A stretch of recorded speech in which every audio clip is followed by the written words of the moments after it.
Greetings,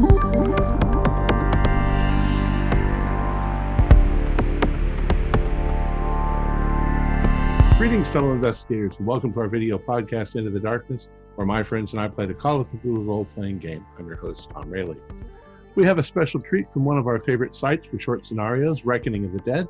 We are privileged to have Noah Lloyd as our keeper of the secrets.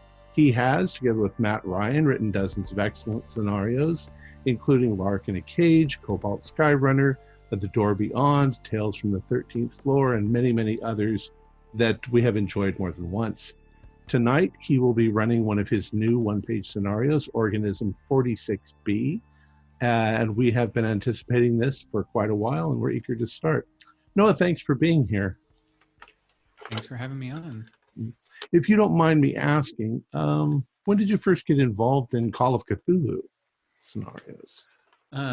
This might be a little scenarios or in Call of Cthulhu? Well, Call of Cthulhu in general. This is actually a little embarrassing considering one of the people we have on the show, but I started listening to the good friends of Jackson Elias maybe a year and a half before I started playing Call of Cthulhu. I think I played Call of Cthulhu for the first time in 2015 or early 2016. Oh, wow.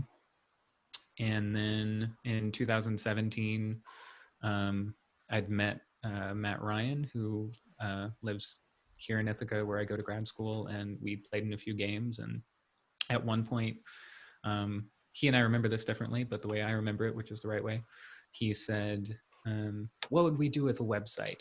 And the first thing that sprung to my mind was, well, we could write weekly one-page scenarios. And then that just kind of took off from there.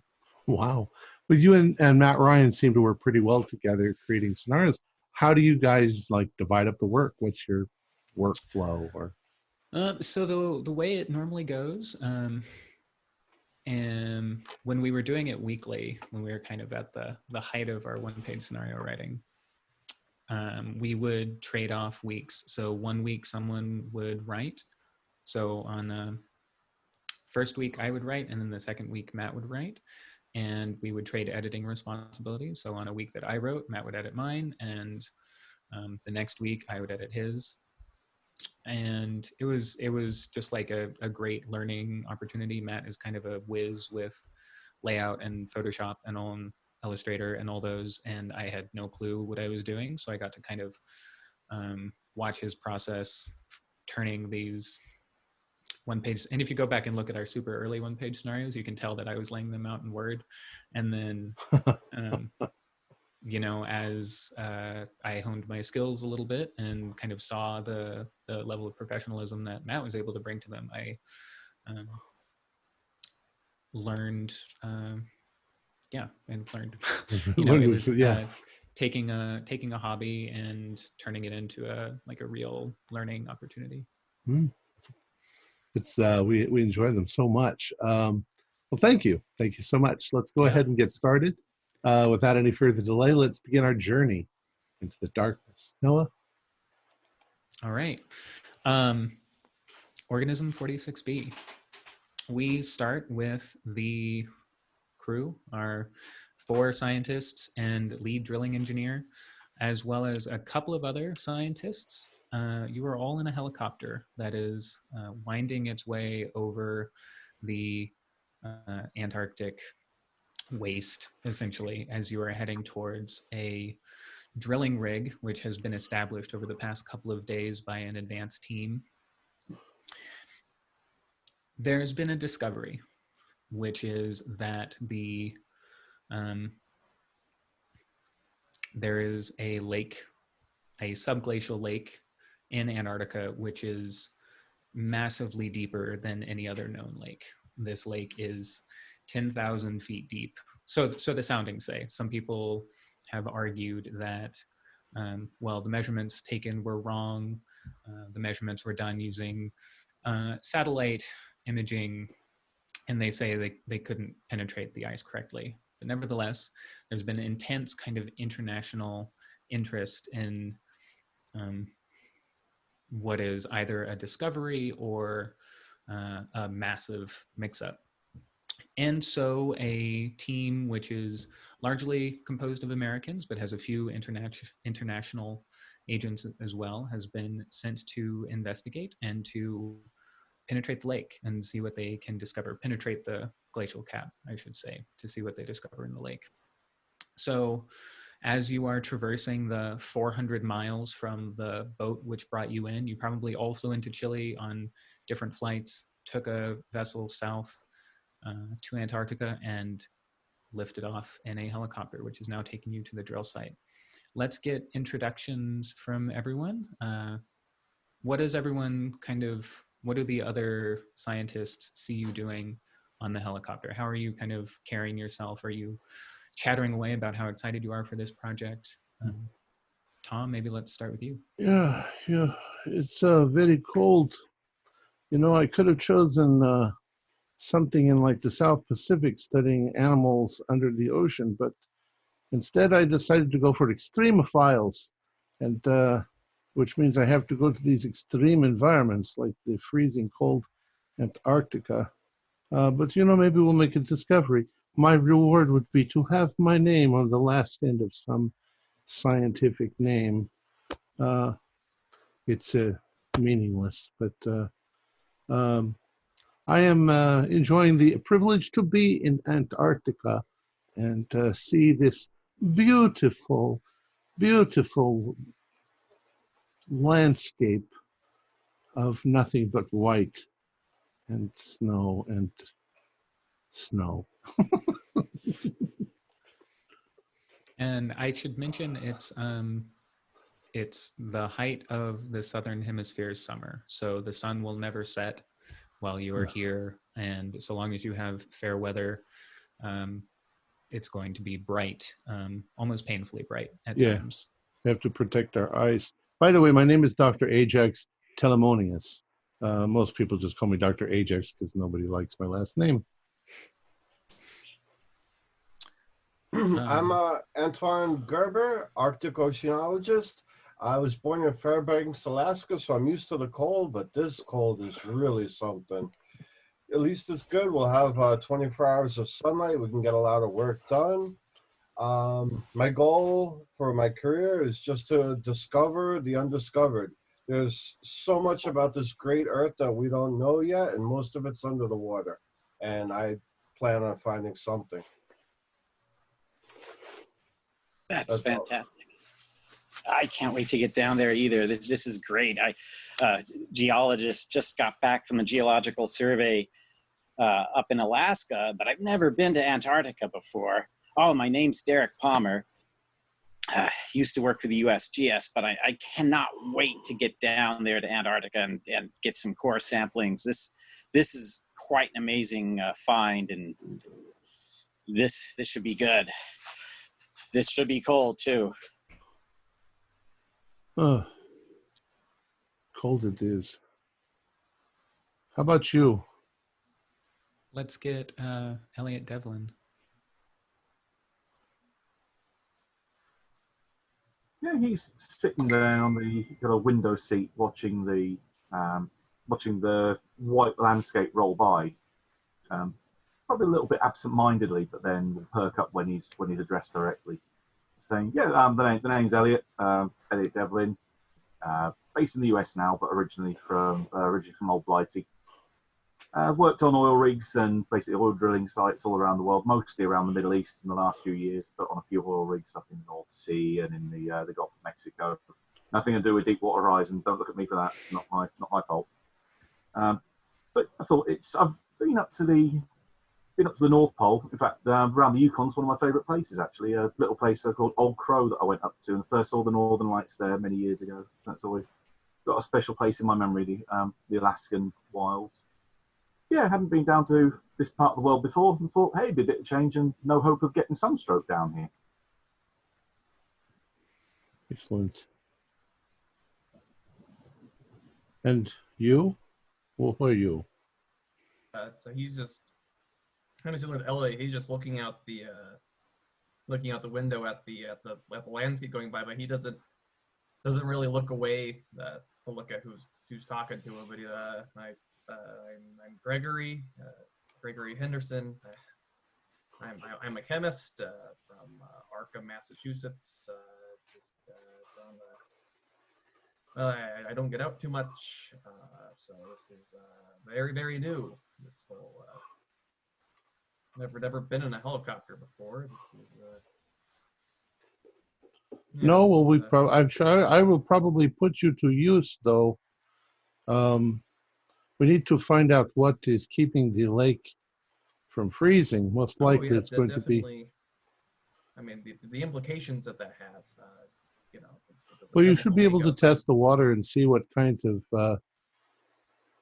if there's a lot of acid in it, then it's probably hydrothermal. So, as I mentioned, there are 2 other scientists on this flight with you. One of them is a man who introduces himself as Dr. Marcus Baker. He's a glacier specialist, which is why he's been brought in. He studies the flow and formation of glaciers. And the other is a woman named Dr. Kathy Remo. She's another chemist. And Dr. Baker seems fairly talkative, but Dr. Remo is kind of like Elliot or Greg. She's a little bit more aloof, and she introduces herself, gives her name, but doesn't seem too interested in holding conversation. So after a few more minutes, the flight takes some time. You have to travel a good ways. The pilot arcs the helicopter over over a low hill, and as you come in, you can see the camp that has been built for you ahead of time. It's arranged in kind of a diamond formation, and there are 3 buildings, which you might be able to guess their function, but you'll find out momentarily. And then at the tip of the diamond is what is obviously the drilling rig. It's about 30 feet tall. It's been completely enclosed to protect it from the elements and protect the people inside it from the elements. And the helicopter lands you down maybe 25 yards outside of the camp. And you all get out. A few of the roughnecks, who are the folks who work on the drill itself, come running over to help you start lugging your bags and tossing them out of the helicopter. That takes a few minutes, and then you are here. You're in Antarctica at the camp, at what might be the most historic discovery of your lives, and you're ready to go. And before we go any farther, I'd like everybody to make a history roll. This is really more of kind of a current political climate roll. So if there was something else that you wanted to sell me on, another skill, just let me know. Otherwise, we'll go with history. 37 out of 55. Great. 4 out of 5. All right. 26 out of 35. Okay. So Greg, Elliot, and Antoine, as you land, you're excited, but you're also aware. I don't know if you're troubled yet, but you're aware that there's another team out here, or you've heard rumors that there's likely another team out here. This is a very long, kind of skinny lake. It's about 25 miles long. And maybe 10 to 15 miles away, you've heard rumors that there is a Russian encampment as well, where they may be doing their own drilling.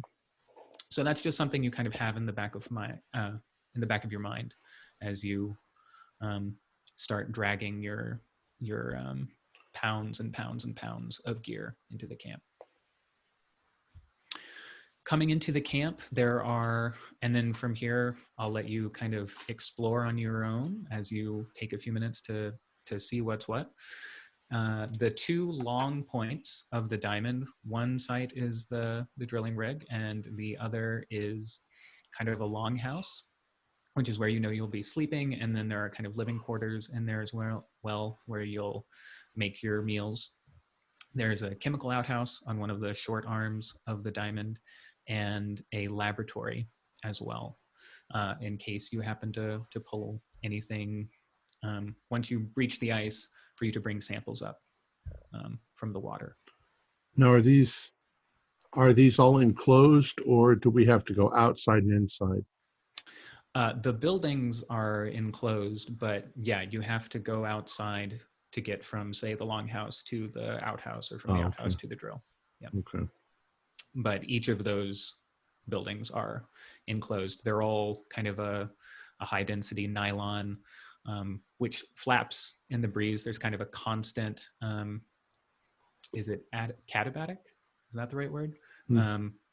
There's a constant breeze which is blowing across Antarctica because it's just so flat for so long that there's always wind here. And these are effectively tents, right? They're very solidly built tents, but they're still tents, and they're constantly making noise, and it's they're heated on the inside. Yep, yeah. They will all have electric heaters on the inside. Get my gear to the longhouse. When can we get a look at that drill? Whenever you like.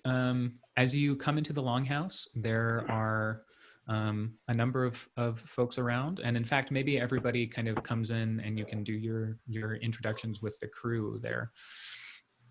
There are 9 roughnecks, and the roughnecks are the folks who kind of do the general work around the drill, and Elliot are kind of, they're directly under you.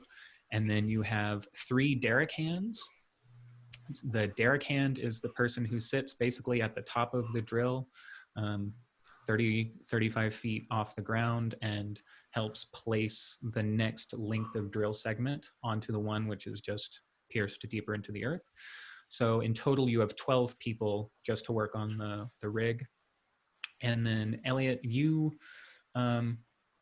are greeted by Rachel Davidson, who's kind of a tough-looking, broad-shouldered woman in her early 40s. Hair's already graying a little bit, but you recognize the type. She's the kind of person you've met in your entire life on oil rigs. And she is the rig manager, so she's kind of the boss of the rig crew, and then she reports directly to you. So you'll be interfacing with Rachel throughout the job. Yeah, I'll probably have a quick catch up with her just to make sure if there's any issues and tissues that have come up, that anything needs addressing, or any known problems that we need to look at, that kind of thing. Well, we got the facade constructed easily enough. We've had great weather, thank God. And she crosses herself. And we've even put in the first bore, but we haven't started. We were told to wait for the rest of the scientists and for you, of course, Mr. Devlin. And we're effectively just waiting for the word, waiting for someone to break the champagne bottle, as it were. Pop the cork, yes, indeed. Pop the cork. Oh, good. So the longhouse where you all are now, there's a decently sized room with a kind of a pop-up kitchen, all propane powered, just with propane tanks that have been helicoptered in.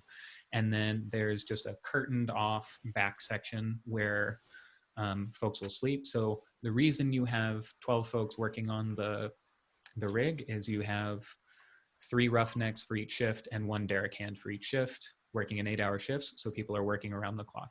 There will never be, there will only be a few minutes in changeover. And so there will usually be a group of people sleeping in the quarters behind this curtained off area. And how quiet you are is up to you, but generally speaking, you try to be a little quieter when you're in the longhouse so folks can sleep. So the drill goes constantly. There's no pauses to like test the ice or the dirt or the rock that it's going through. That's up to you. So it's going to take you 6 days to breach the Antarctic ice cap is 2 kilometers deep. So that takes you quite a while. How often you want to stop is up to you. If you run it effectively constantly, they'll pause it occasionally to inspect things. But so long as you kind of stick to the regularly scheduled maintenance, and they have to pause it each time to put in a new bore. But if you stick to that regular schedule, it's going to take you about 6 days to reach the top of the lake. I'm not sure how long we'd really want to delay Mr. Palmer. Yeah, I just If, want if the rumors prove true, it'd be such a waste to come all this way to not be the one to make a discovery. Well, true. we have to be careful though, because may I ask then, what methods, what lubricants are you using on the drill to keep it from freezing? Oil, kerosene? Are you using hot water? It's a combination of a steel bore. So the drill is a combination steel bore and superheated water. So superheated water is pumped through the kind of the core of the drill, which helps to melt the ice, and then the water is evacuated through another tube. That is excellent, because then we don't contaminate the lake when we have reached it. Yeah, UN regulations had sanctioned anything here, so anything we have to do has to have zero impact on the environment. Right. We have to be very careful. We're talking about water that hasn't seen the light of day for millions of years. It's Possibly billions. right. It is incredibly, just the very nature of the substance itself is priceless. To contaminate it would be unthinkable. If you listen to some of the reports that came out of the Russian drilling at Vostok, they were saying that potentially they ended up contaminating the water supply down there. Right. So I think people have learnt the lesson since then. Right. Well, good. I'm glad that it's water. Everybody's in the same room, so why don't you all make me a spot hidden roll? Sure. Apparently, I'm too full of myself to look around. I 60 felt is that. a fail. Ooh, 8 are extreme. Cool. Nothing for me. Okay. So as Elliot mentions Lake Vostok, there's one of the Derek Hands who's been introduced to you all. His name is John Mercy. He's kind of kicked back. He has his feet propped up on one of the tables. He's, a lot of the Roughnecks and Derek Hands are kind of just waiting for their work to get started. He's one of them. And as Elliot says the words, Lake Vostok, they contaminated the source, he just kind of smirks a little bit. And you just notice that he has a thought about this. John, is it? John? Yes, Dr. Palmer, I'm John. Have you anything to add to this? Did something happen, perhaps? The Russians just don't know. I think he's vaping. He's probably vaping. I don't think they'd allow cigarettes out there, but he's probably vaping, and he takes his jewel away, blows a little smoke to the side. I just don't think the Russians know what the hell they're doing. Why do you say that? Are they rushing? Are they being foolhardy, perhaps? Or what are you observing?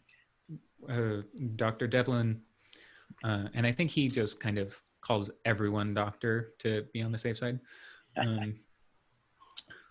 Dr. Devlin said it himself. They contaminated the water. Dear He's goodness. smoking. Well, then we definitely don't want to hold up our operations, because if they break through first and contaminate the whole thing, then Yeah, I would agree. It would be nice to know what it is we're drilling through to take an occasional sampling. But if I do understand what you're saying, time is of the essence.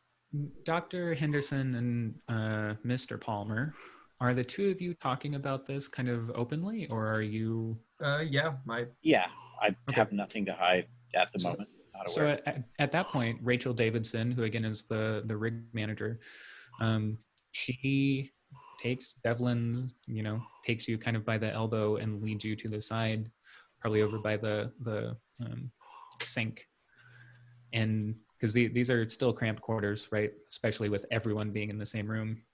And she says in a low voice, is there another team? Are we on the clock here?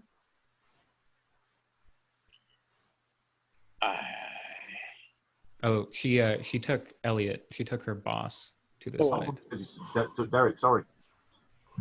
I've heard rumours, but nothing substantiated. That would probably be one to fire up the flagpole and see what comes back with if we can contact the mainland. We've got sat phones. Do you want me to make some calls? Wouldn't hurt. All right. And she heads off to an equipment box and starts shuffling through it. Elliot, I was thinking on the flight here, if the Russians are here, if we just push through, drill everything, find the lake, claim it so we could plant our flag or our name for the company on it, then can we go back and take core samples later? If we move 10 feet over, the ice is still going to be the same. I'm not sure what part of Antarctica are we on? Who owns it? Whose country is this? It's international territory. Yeah, that's a problem. I don't think that you can claim a lake. Well, we can claim the discovery is what I'm talking about. This is, the world's land, but it'll be our discovery. I think this is the first I've heard that you're thinking there might be a Russian team. Perhaps we should talk to them. Surely they're intelligent scientists, just like everyone else. Who make sure they're cautious and not. I'm most worried about contamination than anything else. At this point, you hear the helicopter taking off and leaving, which was supposed to happen. Don't worry about that. But you are now alone. We are now stranded here. I wonder if Dr. Baker, being Marcus Baker, he's the glacier specialist, he'd probably have a better understanding of the larger surface area. Maybe he has more light on the Russian team nearby. Mm-hmm. You look around for Dr. Baker. You do not see him. Huh. Is Dr. Remo around? Mm-hmm. Yep. She's is just kind of leaning against the small refrigerator, watching everyone talking, still fairly aloof. We should check the other channels. Perhaps the radio man would pick up on some transmissions. If there was a Russian team nearby, we might be able to find them by what they're doing. Do we have vehicles? Do we have a way to travel across the... So only the helicopters. Mm-hmm. Do we have a helicopter? You don't have a helicopter. You're 400 miles away from the edge of the land. They didn't figure that giving you a... Okay. We don't have snowcats or anything like that? No, because where are you going to go? To the Russian team. Well, and now we have a problem because we're certainly not going to walk 20 miles or wherever they meant to be. We'll have to we'll see if we can find out if they're out there with the radio, and perhaps we can discuss it with them. I don't know if they speak English. I speak French and Greek. The universal language, you might be able to raise them on the radio and say, "Oh, we'd like to come and have a visit. Can you send a helicopter over to this location?" And Rachel effectively says that she's going to call the boat, which is off the coast, and try and get them to call someone else who can then call the Russians, who can then get back to the boat and get back to her. So it's going to take some time, but she will make inquiries for you. Excellent. Well, I don't feel like walking 20 miles, but I think I might walk the 200 yards over to the lab. I'm going to walk over to Dr. Remo, and say, I'm going to go check out the chemistry equipment that's over at the lab. As a fellow chemist, if you want to accompany me, you're welcome to do so. Very well. I'll join you. My recommendation is that when we drill almost down to the lake, and then we flush the borehole to make sure it's clean, and we don't even want to contaminate it with our own water, Completely agree. Great. So, are you ready to pop the cork, as it were? Sure. What time is it? You land. Let's say it's 4 o'clock in the afternoon for what that matters. Right, it's bright light. Mm-hmm. I am a little excited to see that rig though in action, but I suppose that can wait. But kind of excited here. All that anticipation built up over that chopper ride in. Well, I'm going to get my stuff together. I might head on over to the lab as well and see what we have. What Okay. sort of facilities.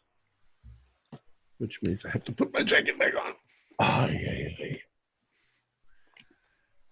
So Antoine, Derek, and Elliot, where are you headed? Are you headed straight over to the rig to get things going? Or are you going to check out the rest of the camp?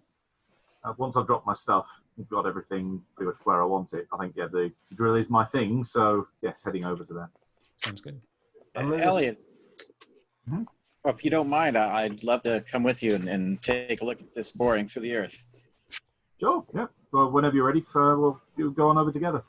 Yep, I'm sticking with Elliot. I want this drill started as soon as possible. A minute or two too late, and the Russians can claim it. Okay. So let's start with that. The three of you file into the rig, which is, like I mentioned, it's 35 feet tall. There's a ladder which kind of runs up one side of it that the derrick hand will climb so that he can sit on top of the structure. And the first bore is prepped. It's attached to the engine, which will spin it and shove it into the earth, as well as the tubes, which will feed superheated water. Won't start with the superheated water because it could be really dangerous if they haven't carved some out to begin with.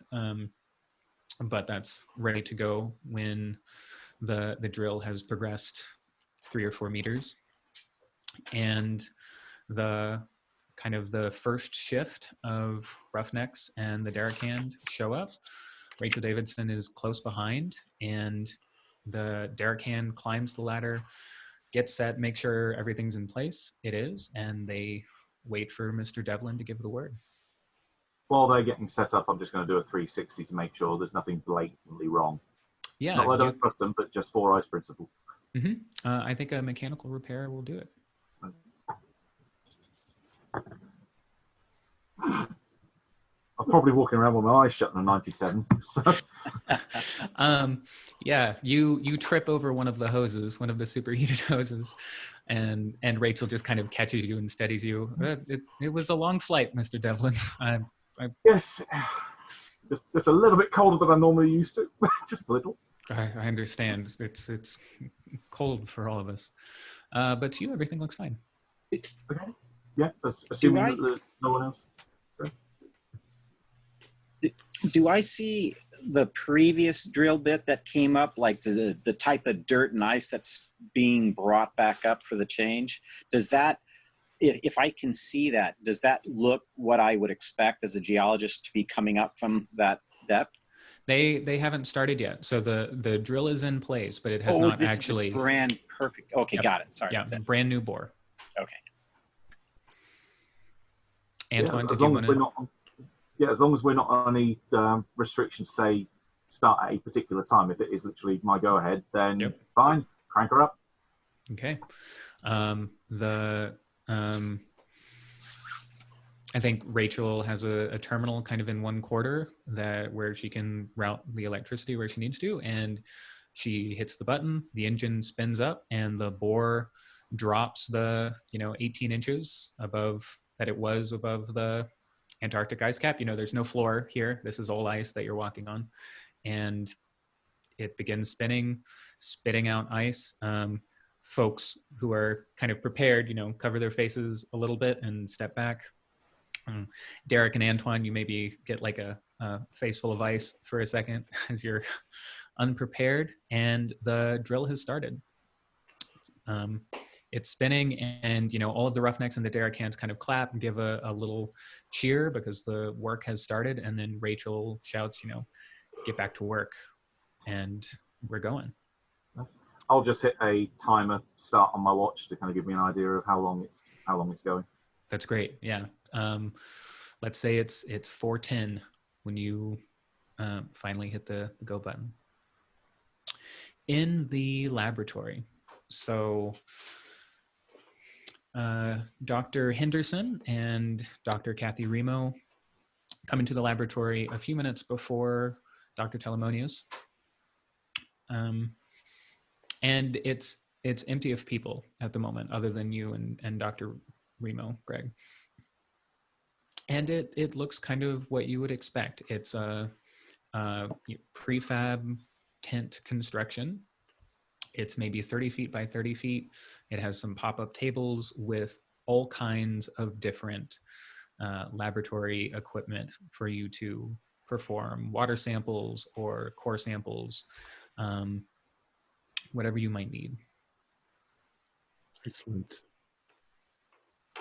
So, Dr. Remo, where did you study chemistry? Oxford. Yeah, they have a great program over there. Mm-hmm. I was there for 6 years.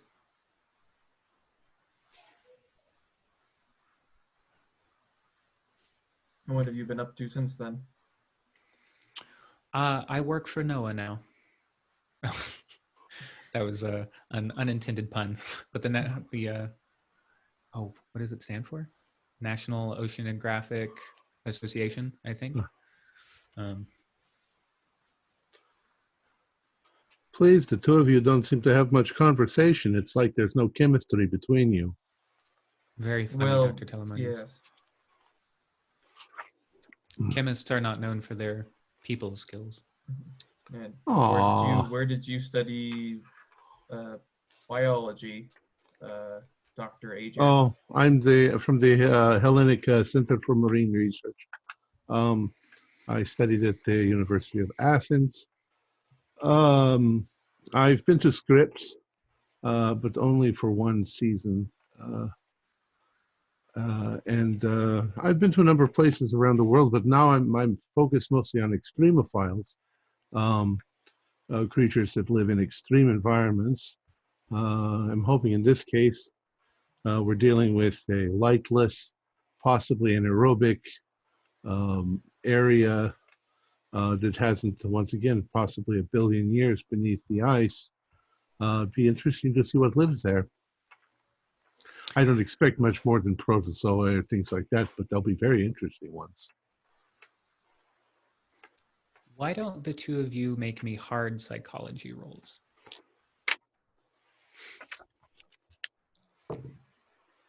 No. A 92. Great. You know, and given my amazing people skills,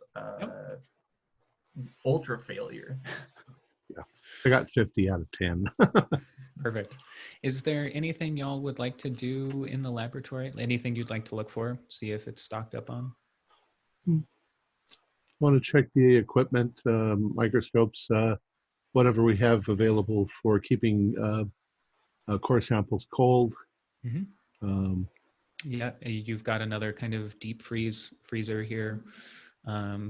You've even got something which is used to conduct electrical current through water, which can illuminate some bioluminescent algae, that kind of thing.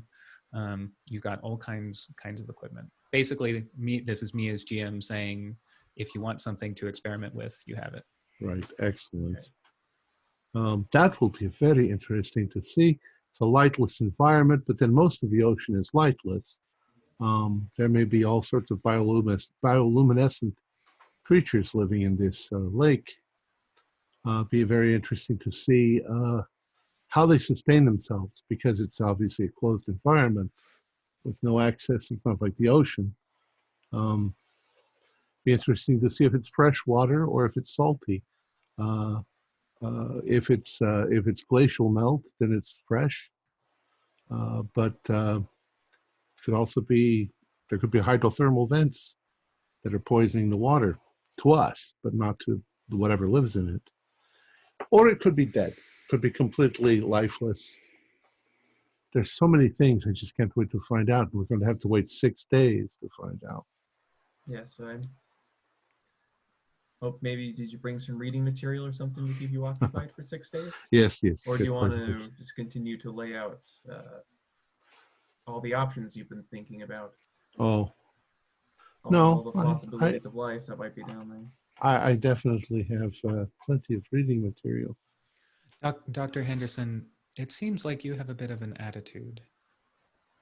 This is Dr. Remo. Yeah. Well, I've been told so by many people. You're not the first. Dr. Henderson, this would be very fascinating. We could have puzzles that will take you years to solve. How But those- wonderful is that? Very, that's the opportunity there is immense, but that opportunity is at least 6 days away. But of course, if I get the impression of John, he didn't seem terribly, I don't know, eager like yourself to get working. So if the drill crew decides to do their job, we're at least 6 days away. So no Well, use getting excited. Yeah, if the estimation of depth was correct, it could be longer than 6 days. it could be. That is true. But we don't have to focus on the negatives. We are all isolated here. We are stuck here together. We should enjoy ourselves, enjoy each other's company. After all, what is life without love?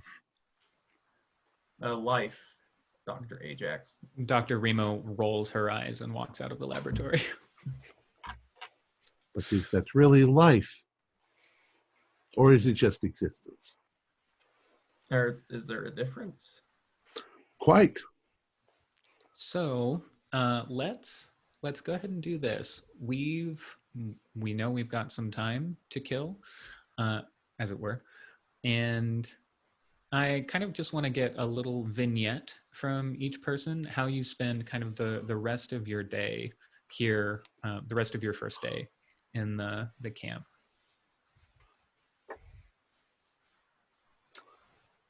I probably spend most of my day bothering everyone else, getting to know them, talking to them a little bit, and trying to be friendly.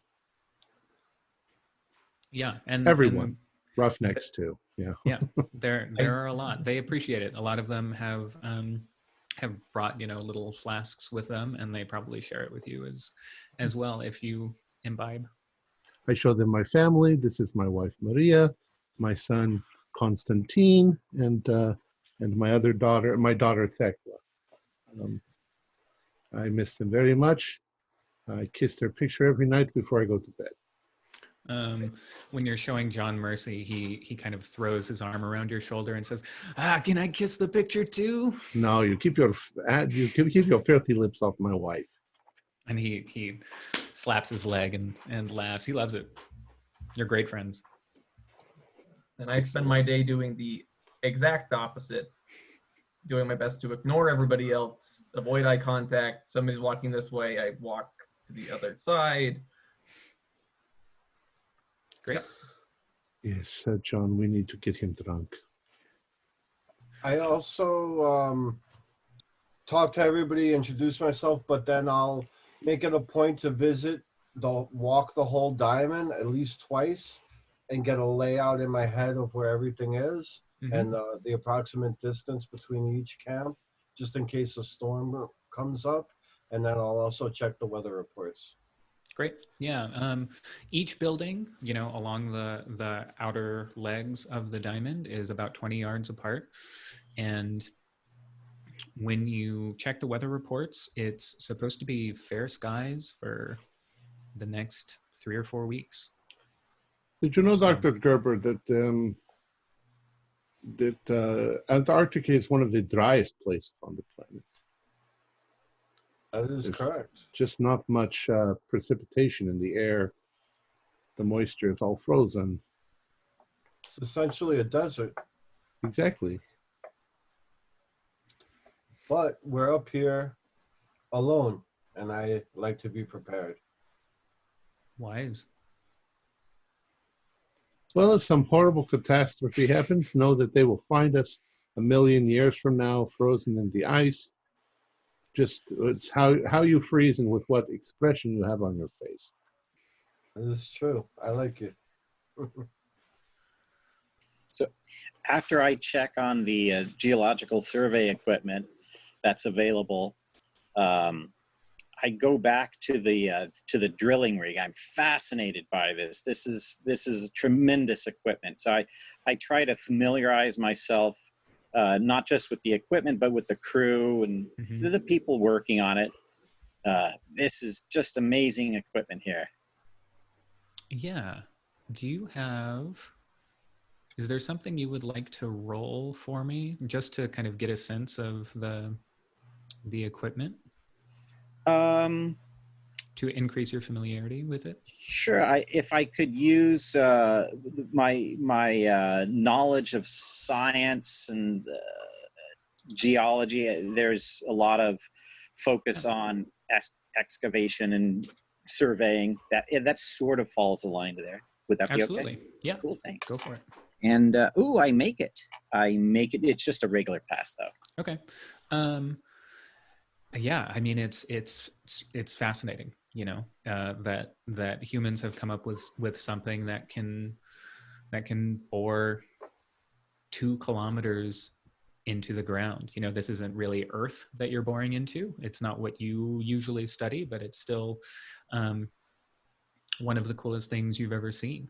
And you stand there and you watch them, you know, have to pause for a moment as one of the bores has kind of reached its terminus, and the derrick hand sitting up there, the other roughnecks using a kind of a winch and pulley system to lift the next bore up and over, the derrick hand guiding it in and attaching it. And you notice one of the things you think really interesting is that one of the roughnecks actually kind of climbs down into the hole. He just kind of shuffles down, puts his feet and his back against opposing sides of the wall and holds himself there so that he can attach the 2 ends of drill together and make sure that it's all set up correctly. And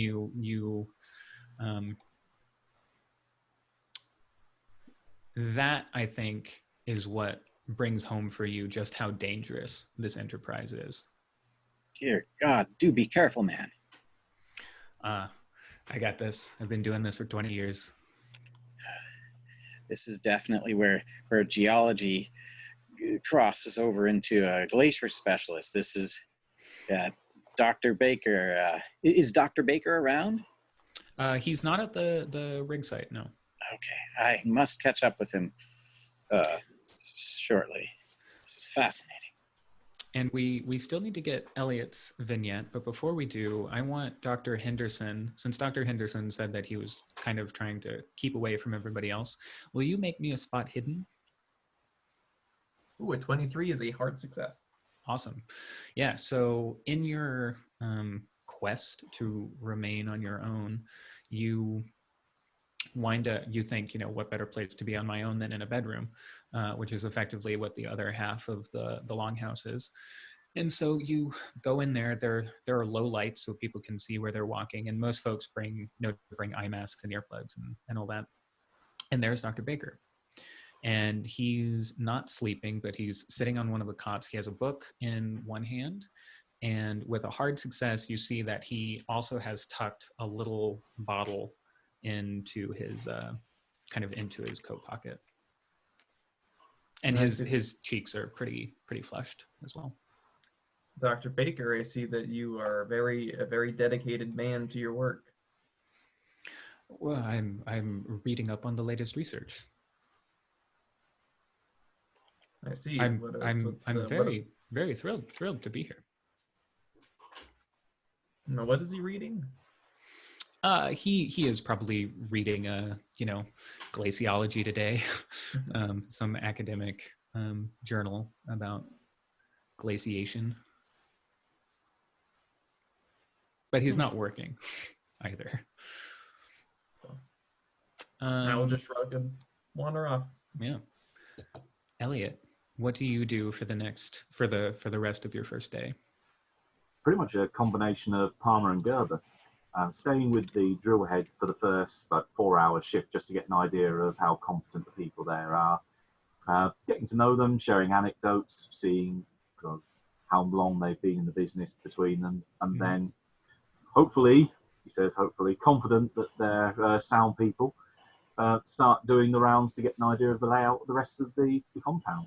See if there's anything I should be aware of, generally getting an orientation to know whereabouts everything is, and then probably as it gets later in the day, head back for, I imagine there's like a communal mess hall or dinner where we'll all grab food.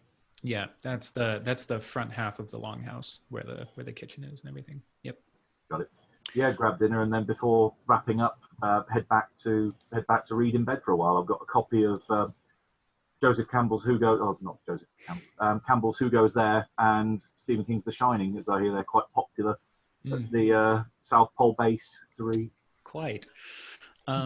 What time do you go to bed?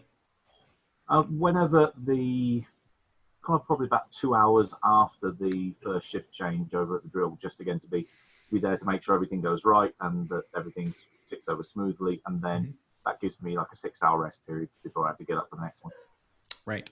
So just some of the things you notice, there's a mixture in the crew hands and ranges of experience. Some of them, like the one who spoke to Mr. Palmer, has been doing this for 20 years, and some of them are quite fresh, who have been these have been kind of hand selected by Davidson to work with her and to be kind of cultivated by her. Davidson, you note, is one of the hardest working people you've ever met. She is awake for 4 hours every shift, or she's at the drill site for 4 hours every shift.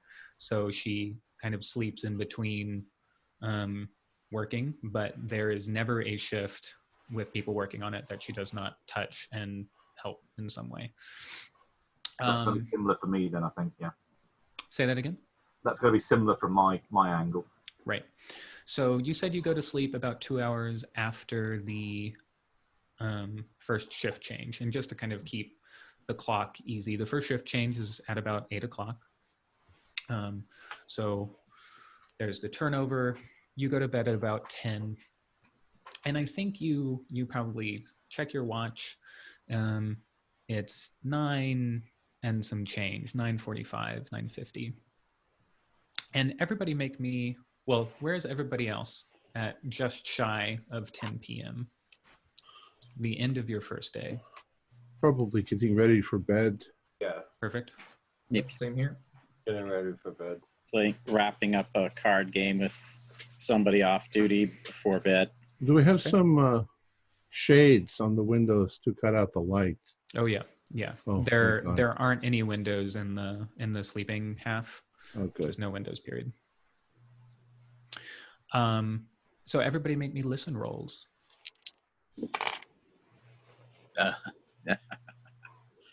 No, I'm never going to pass any of my rolls.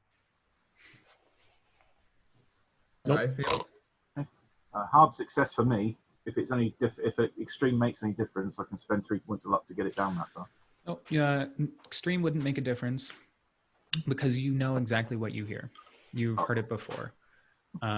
It is the sound of a drill hitting something it's not supposed to hit.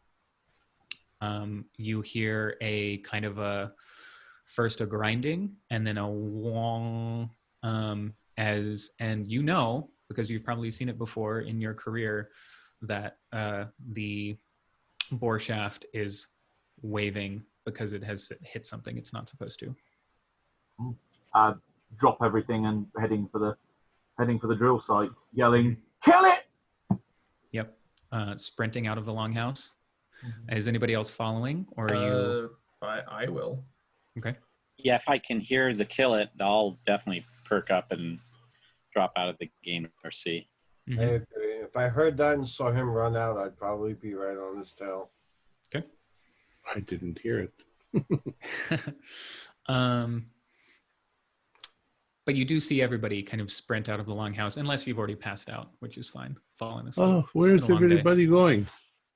Oh, I guess It I might seems- find where everybody's going. Mr. Devlin apparently something's wrong with the drill. Oh, great. Elliot, you come charging into the rig. Rachel is not there. She's probably sleeping at the moment. And the roughnecks, one of the roughnecks is at the terminal trying to figure out how to kill it.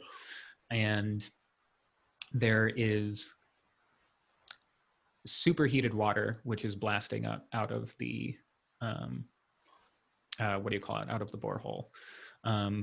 One of the roughnecks is kind of, he's dived to the ground and has kind of packed snow over his arms. So you know that he is probably significantly injured. And as everybody else kind of comes in and sees this scene just before you manage to reach the terminal, Elliot, you all hear a kind of a crack, and then it almost sounds like a gunshot or a rifle shot. And Elliot, you're nearest the hole. You're nearest the shaft, certainly. Why don't you roll me a dodge? Oh boy. 16. That Nice. puts me under half. Great. You hear this sound, and you maybe even instinctually shout, drop, and something comes shooting up out of the borehole, kind of ricocheting around, bouncing off of the shaft, explodes up out of the hole, and actually punches a hole through the facade covering of the rig, and leaves a hole maybe 3.5 feet across. Holy shit. Yeah, up and straight to the terminal, kill the power on everything. Yep. The hot water pump first, the drill second, and then start tending to the poor fellow who's down on the ground with his hand in the ice. Mm-hmm. Yep. So you kill the power. You see that the bore shaft has kind of a hairline split straight down the middle of it. So that's one bore that you've lost, but you should have spares. And we can see if somebody wants to roll a medicine for this roughneck here in a bit. But what is everybody else doing first? Get a medic. Is everybody all right? I'm gonna go check to see what's shot out. Mm-hmm. The guy's injured, but I just want to see what the heck. Sure. 23 on a first aid roll. Success. Okay. So to give him first aid, he has he hasn't just covered his hands, but he has kind of packed ice all the way around his arms and is kind of hunched over like this in the snow. You pick him up, and as you dust some of the snow off of it, you see that his arms, kind of from elbow to hand, have just been blistered. All of his skin has been blistered. It might not be third degree burns, but it's close. And to really take care of him, you're gonna have to take him probably to the laboratory. That's probably where you keep most of the severe first aid, and you'll have burn cream there that you can apply to it. Something else I should have mentioned earlier, which Mr. Palmer probably noted and which Devlin works with regularly, it's so hot in the rig itself because it's enclosed and you're using superheated water that most of the roughnecks are going around shirtless. So they're wearing overalls with straps over their shoulders, but it's warm enough that they've just taken their shirts off. So when he was burned, it was because he wasn't wearing any protective clothing. I'll help you, Dr. Gerber, get him to our infirmary or our lab at least. Thank you. Yeah. How far is it from where we are to indoors? 20 yards, I believe. 20 yards. Okay, Yeah, so I'll take my jacket off and kind of drape it over the guy to keep him warm. I can make it 20 yards. It's not bad. I stopped your hand there, so you might infect the wound. It's only 20 yards. We'll get him right there. All right. Mm-hmm. And then I'm assuming if they're dealing with superheated water, they would have those burn blankets. Yeah. The gel-covered burn blanket. Mm-hmm. And then I'll wrap his arms in them and tell him not to touch anything. And then I'll inquire if there is actually a medical doctor on site. If not, I'll just continue doing what I know how to do. I have a 40 in first aid, so I'm not half bad at it. I think you find Dr. Remo in the laboratory as well. And as she sees what you're doing, she says, I think you've just been christened the medic. God help us, but I'll accept it. You mean this entire facility doesn't have a doctor, a medical doctor? We have lots of doctors. But a medical doctor. So Greg was gonna head outside. Yeah, I wanted to see what had shot out. Yeah, it's fairly easy to find. Like Dr. Telemonius mentioned a little bit earlier, there's not actually that much snow on the ground because it doesn't snow that often. It's mostly ice with some snow that just never melts. And so it's fairly easy to find. It's a chunk of rock, a chunk of black rock, probably basketball sized, but it's not a perfect sphere. It's irregular. To your eye, it looks almost like onyx. I don't think you're a geologist. No, you're a chemist. To your eye, it just looks like onyx. Well, if I see Mr. Palmer walking out, I'll call him over. Sure. Mr. Palmer. And I think Dr. Gerber could handle that man. You should come take a look at this. Dr. Gerber, do you have Go. I got him. All right. He's able to kind of like walk on his own two legs. Oh, yeah. Oh, okay. Oh, if that's the case, then yeah. Okay. Perfect. All right. I'll rush on over. What do you think of this? Greg, my God. Is this metamorphic or does it look igneous? What? I kneel down near it. I mean, of course, I realize it's probably going to be hot, but I try to like give it a good once over or just. Yeah. You can make me a geology. It does. At first glance, it does look igneous, kind of formed by volcanic activity. But okay. Yeah, it's a regular pass. Cool. It's not onyx. You're not entirely sure what it is. This is fascinating. If I have like, I usually have like a little pick, very small. I try to take like try to knock off a little, 2-inch by 2-inch specimen to bring it back to the lab to start really checking it out. Doesn't work. Doesn't work? Nope. Huh. Unexpectedly, this is quite odd. All right, so do you have a way to tell how hot it is? The snow around it is steaming a little bit, but it's not like boiling or anything. You think it would, you can do the kind of door test at the back of your hand, and it's already starting to cool off just because of how cold it is around here. If you can, let's bring this inside. Yeah, and is it big enough for the two of us to bring it in, or not big enough? But it takes two of you, certainly. Yeah. Okay. All right, certainly. It's extremely heavy. We'll bring it in for examination. This is fascinating. It's interesting material. Mr. Devlin, do you need any help? Do we have to patch that hole so that your workers can continue without freezing? Looking up the roof, yeah, we're going to have to get someone up there to cover that up. I mean, heat rises, but if all the heat rises out here, it's going to get pretty damn cold. This is going to be a pretty big delay because we're going to need to bring up pretty much all the boards to make sure that there's no hairline fractures further down. And also, do we have perhaps some kind of tarp or something we can seal it over? Yeah, you definitely have a tarp. If you want something more permanent than that, it might take a little more work. What do you think happened? It hit something that it could not penetrate? Oh, pure shit luck, basically. I mean, this, as far as I'm concerned, from what I've read, there should be just ice all the way down.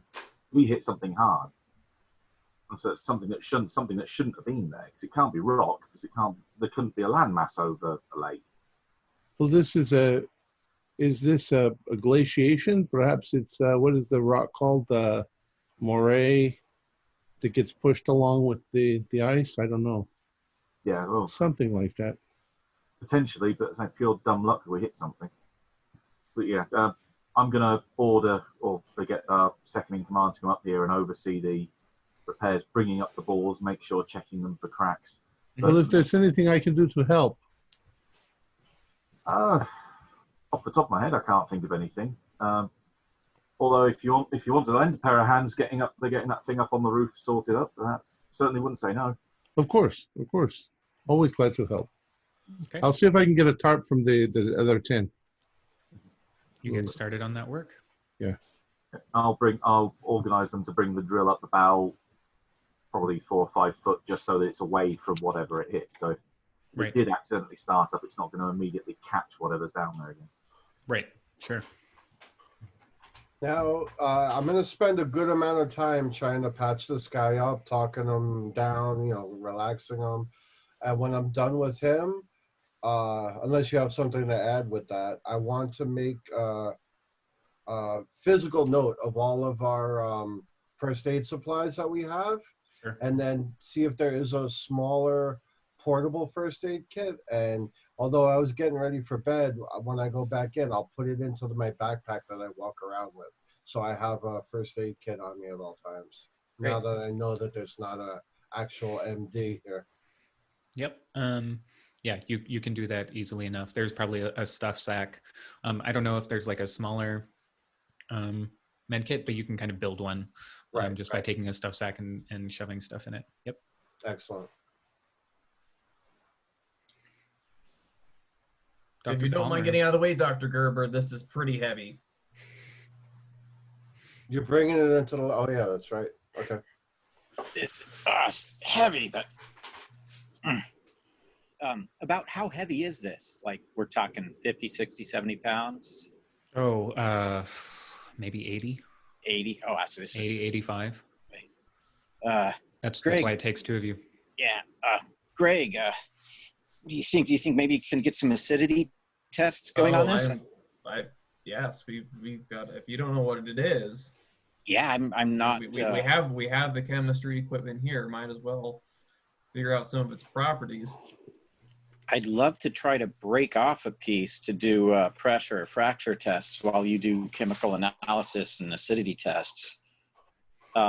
Is there a better like little chisel or like geological pick that I could use trying that? You find a few more picks. They're all kind of I assume you take pride in your work. They're all kind of the same quality as the one you carry around, but you can try again.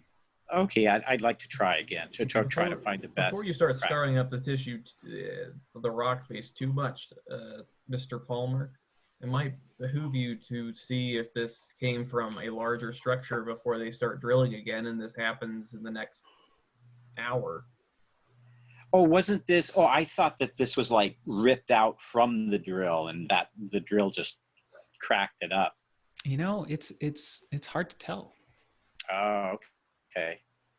Yeah, if it doesn't look like it's like shattered off of something, then yeah, definitely let's proceed. Gosh. I mean, it does have, like, I'll say this, it has fracture planes, right? So it was once part of something larger, but you don't see, you see some scarring along the surface that would have been caused by the drill, but you don't know if the drill broke it off or if it was broken off earlier, carried by the glacier, and then spat out by the drill. Does what we are assuming the drill marks to be on it look like the drill drastically damaged it, or is it just like barely scratching the surface on it? They're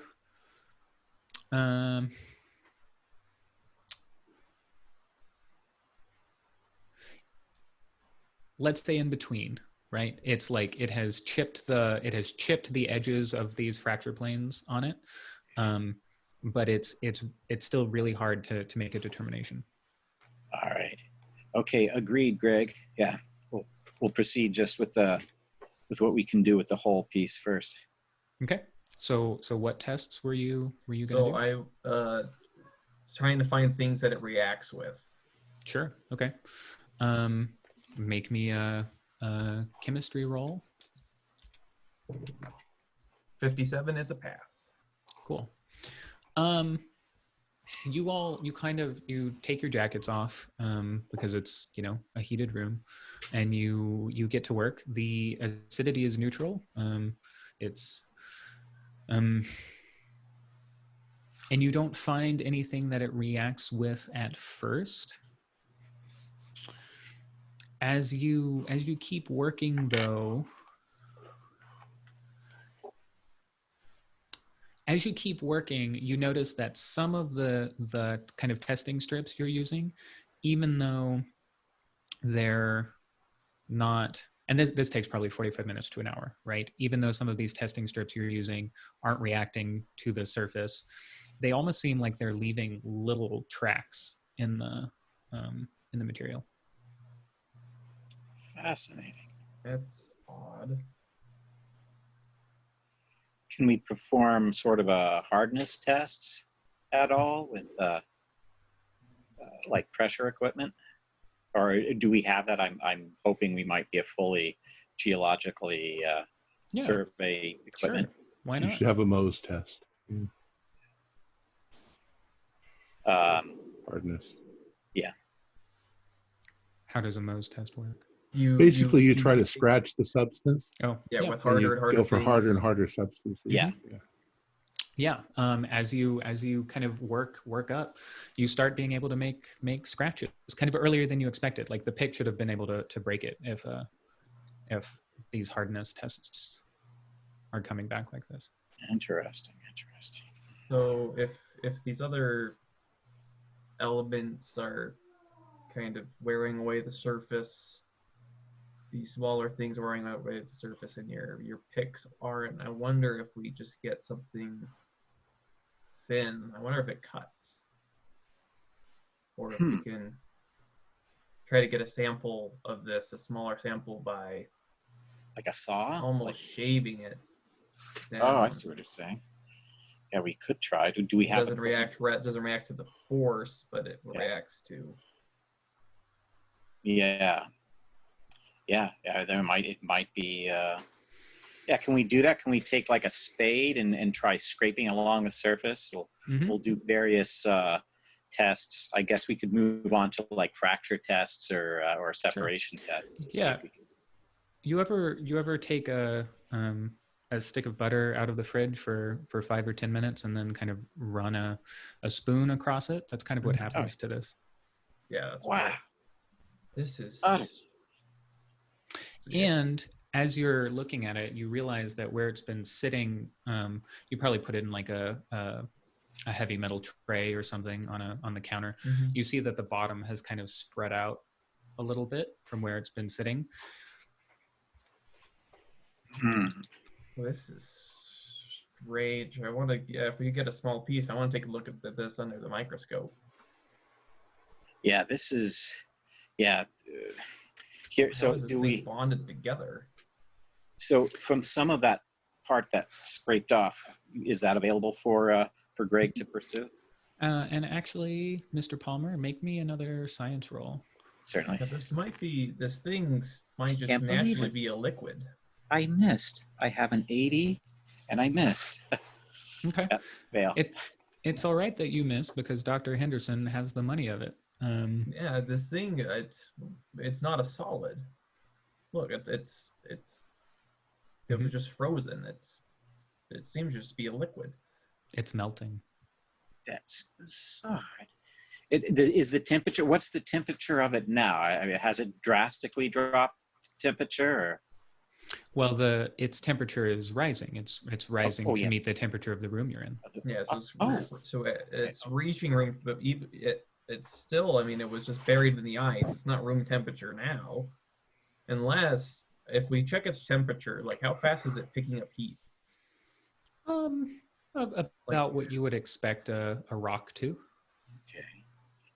And I still haven't identified it as anything from my experience. Nope, absolutely not. All right. Well, I want to get some of it. Like so the part that's kind of melted at the bottom. How easy is that to like get into a beaker? It's kind of like really thick yogurt. Okay, because I wanna freeze some of it again. Okay. Yeah, you can kind of scrape it into a beaker and tuck it into the freezer. Yeah, it's like it's melting, sort of. So this exploration is taking you about an hour or so. We know that Antoine has been building his first aid kit. I probably come back in by then. Right. So you come into the lab. Oh, it's cold out there. It's so cold. Dr. Ajax, take a look at this. Well, what do you have here? It was some kind of globule of a frozen liquid. It's very strange. This is the rock, but it's not a rock. The drill seemed to hit this. It used to be more, rock-like. It's kind of melting.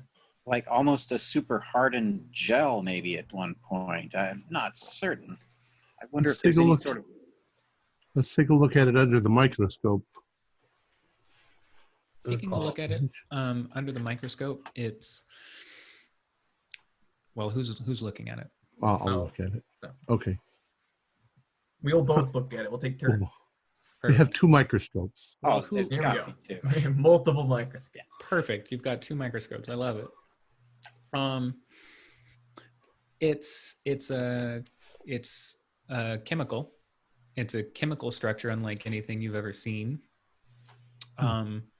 It's made of kind of a lattice of hexagons that are bonded together somehow. You're not sure how.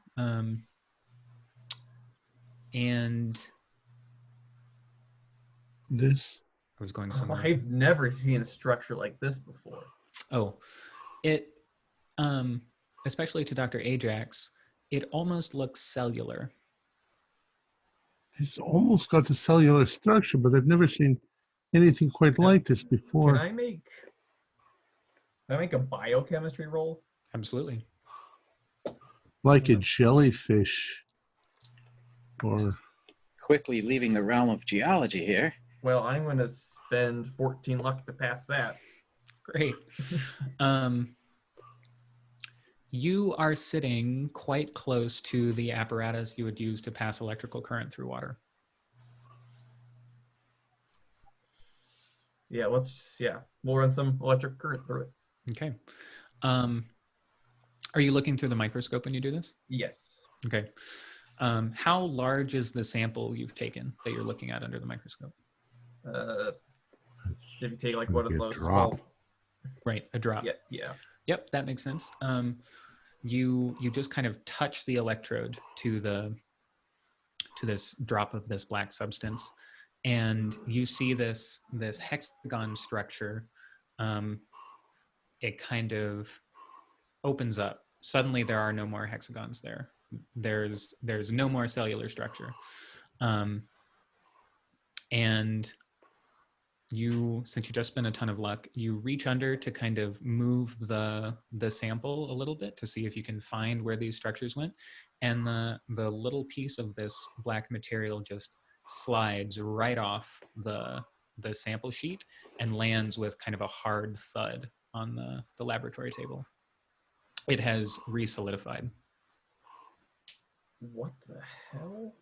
What happened, Greg? What was that? It had a very interesting reaction to electricity. These strange organic-looking cell-like structures almost have disappeared, and it's re-hardened. Some sort of crystalline structure we're seeing. Very strange. Get Mr. Devlin in here. Yeah, and where's Dr. Gerber? He's an Arctic oceanologist, isn't he?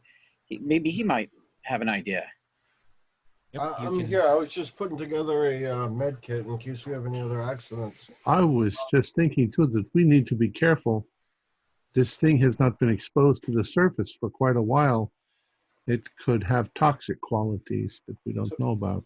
Took the words right out of my mouth. I put on a paper face mask and rubber gloves. Excellent. I'm gonna go find Elliot. Mm-hmm. I think that's easy enough to do, but I want to see how you convince him to leave the site of this kind of major accident where he's bringing up. I think bringing up boars is much easier and faster than sending them down. So you've probably gotten maybe a third of the way already, just in the past hour. Mr. Devlin. Yeah. The object your drill has struck is quite odd. It's Define odd. drastically, it seems to, it seems to be more or less a liquid that was frozen under there. And you've just hit it with a superheated drill. We don't know exactly what it is, but just I'd like you to be mindful as you're pulling up the last bore that struck it. Just so we can take a look at whatever is left down there, because it would just be a shame to start drilling again and just hit another deposit of this stuff. Or also just want to see what happened when it was hit with such a high amount of heat and energy at once. I mean, it sent an 80-pound piece of it flying already. So that's an incredible force to bring it up this far. It has something that heavy. Oh yeah, I should say that you were about 200 meters down. Yeah, that's a hell of a amount of force needed to lift something that heavy. So whatever this was, it had quite a remarkable reaction to your drill. Yeah, that's. So if you want to come take a look at it while your crew is still lifting bores out, so you have an idea of what you're looking at when we can finally get down there and take a look. Yeah. We'll pause before we pull the drill head out itself, definitely. But yeah, getting an idea of what this thing is that we hit would be a good idea. But he shakes his head in kind of confusion. Yeah, you just have to come take a look at it yourself. Okay, I'll make sure that the rest of the team here are happy to carry on, or at least capable of carrying on without me. Hand over to I can't remember her name now, sorry, the second in command. Rachel. Rachel, that's it. Yep. I'll make sure that she's there, happy to help. I won't take long, I'll be back in about 10-15 minutes probably, hopefully less. So, Mr. Devlin, you're less of a scientist than these folk are. Make me a psychology roll as you enter the laboratory. You know, I'm a better scientist than I am people. Or spot hidden, whichever is better. I'll give you slightly different info depending on what you choose. Yeah, I'll go with the psychology just to see if there is a chance I can roll it. You know what? I only got. I'll burn 7 points of luck and get it. 1, 2. Yeah, so regular pass. Okay. You see Dr. Remo, Kathy Remo. She's in the laboratory with everyone else. She looks almost like a deer caught in the headlights. Like she doesn't know what's going on. Makes two of us. Her confusion though is it's not the scientific confusion. It's a confusion with what people are doing in the lab. It's like she's trying to she's watching what Dr. Henderson is doing, and she like isn't sure what procedures he's following. Okay. It's like a freshman biology student who's never dissected anything in their life has been asked to dissect a shark. Yeah. Well, so I'll follow Henderson in to begin with, and it's he wanted me to have a look at this thing, so deal with that first, and then go over to her afterwards. Sure. So I want to just show him, like, if we take some of the piece that's hard, we'll put it on like a burner. Sure. Yeah. I want to see what, because I mean they hit it with the superheated drill, so if we expose it to sudden heat, does it? You give it a few minutes. It doesn't explode, but give it a few minutes and it melts into a liquid with the consistency of water. And it'll start boiling if you just leave it on the heat. Is it still like a real dark color, or is it? Yeah. It's never changed. It's kind of pitch black. We need a chemical. If we have equipment to analyze gases, then I would happily hook that up. It's not off-gassing anything. It's not off-gas. Wow. How about a spectrometer? Ooh. See what elements it's made of. Mm-hmm.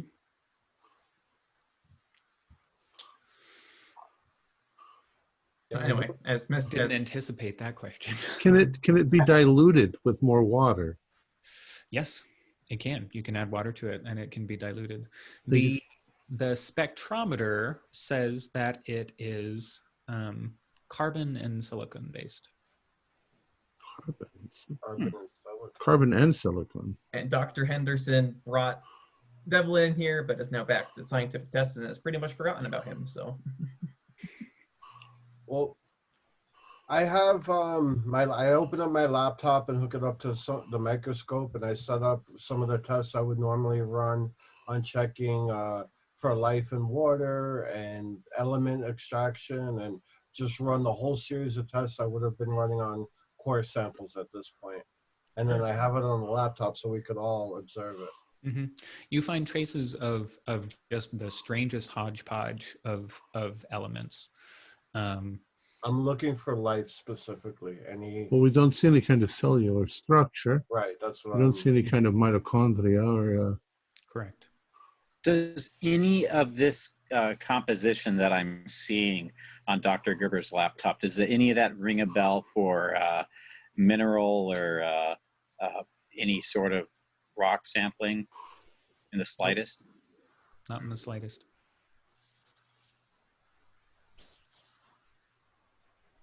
You say this thing was solid when it was brought in, so it was pretty heavy. And seemed to melt. And at this point, Mr. Devlin, the thing you're looking at is just a kind of a metal tray full of a black kind of still really thick, viscous, but it's a liquid. Well, yeah, I'll take it. I'll take a larger sample and electrify it. How do you take the sample? Just get a smaller tray and scoop it out so there's a sizable. Mm-hmm. And a smaller piece kind of just rehardens, so I kind of want to show. Sure. You pass an electrical current through it, and it doesn't even look like it moves.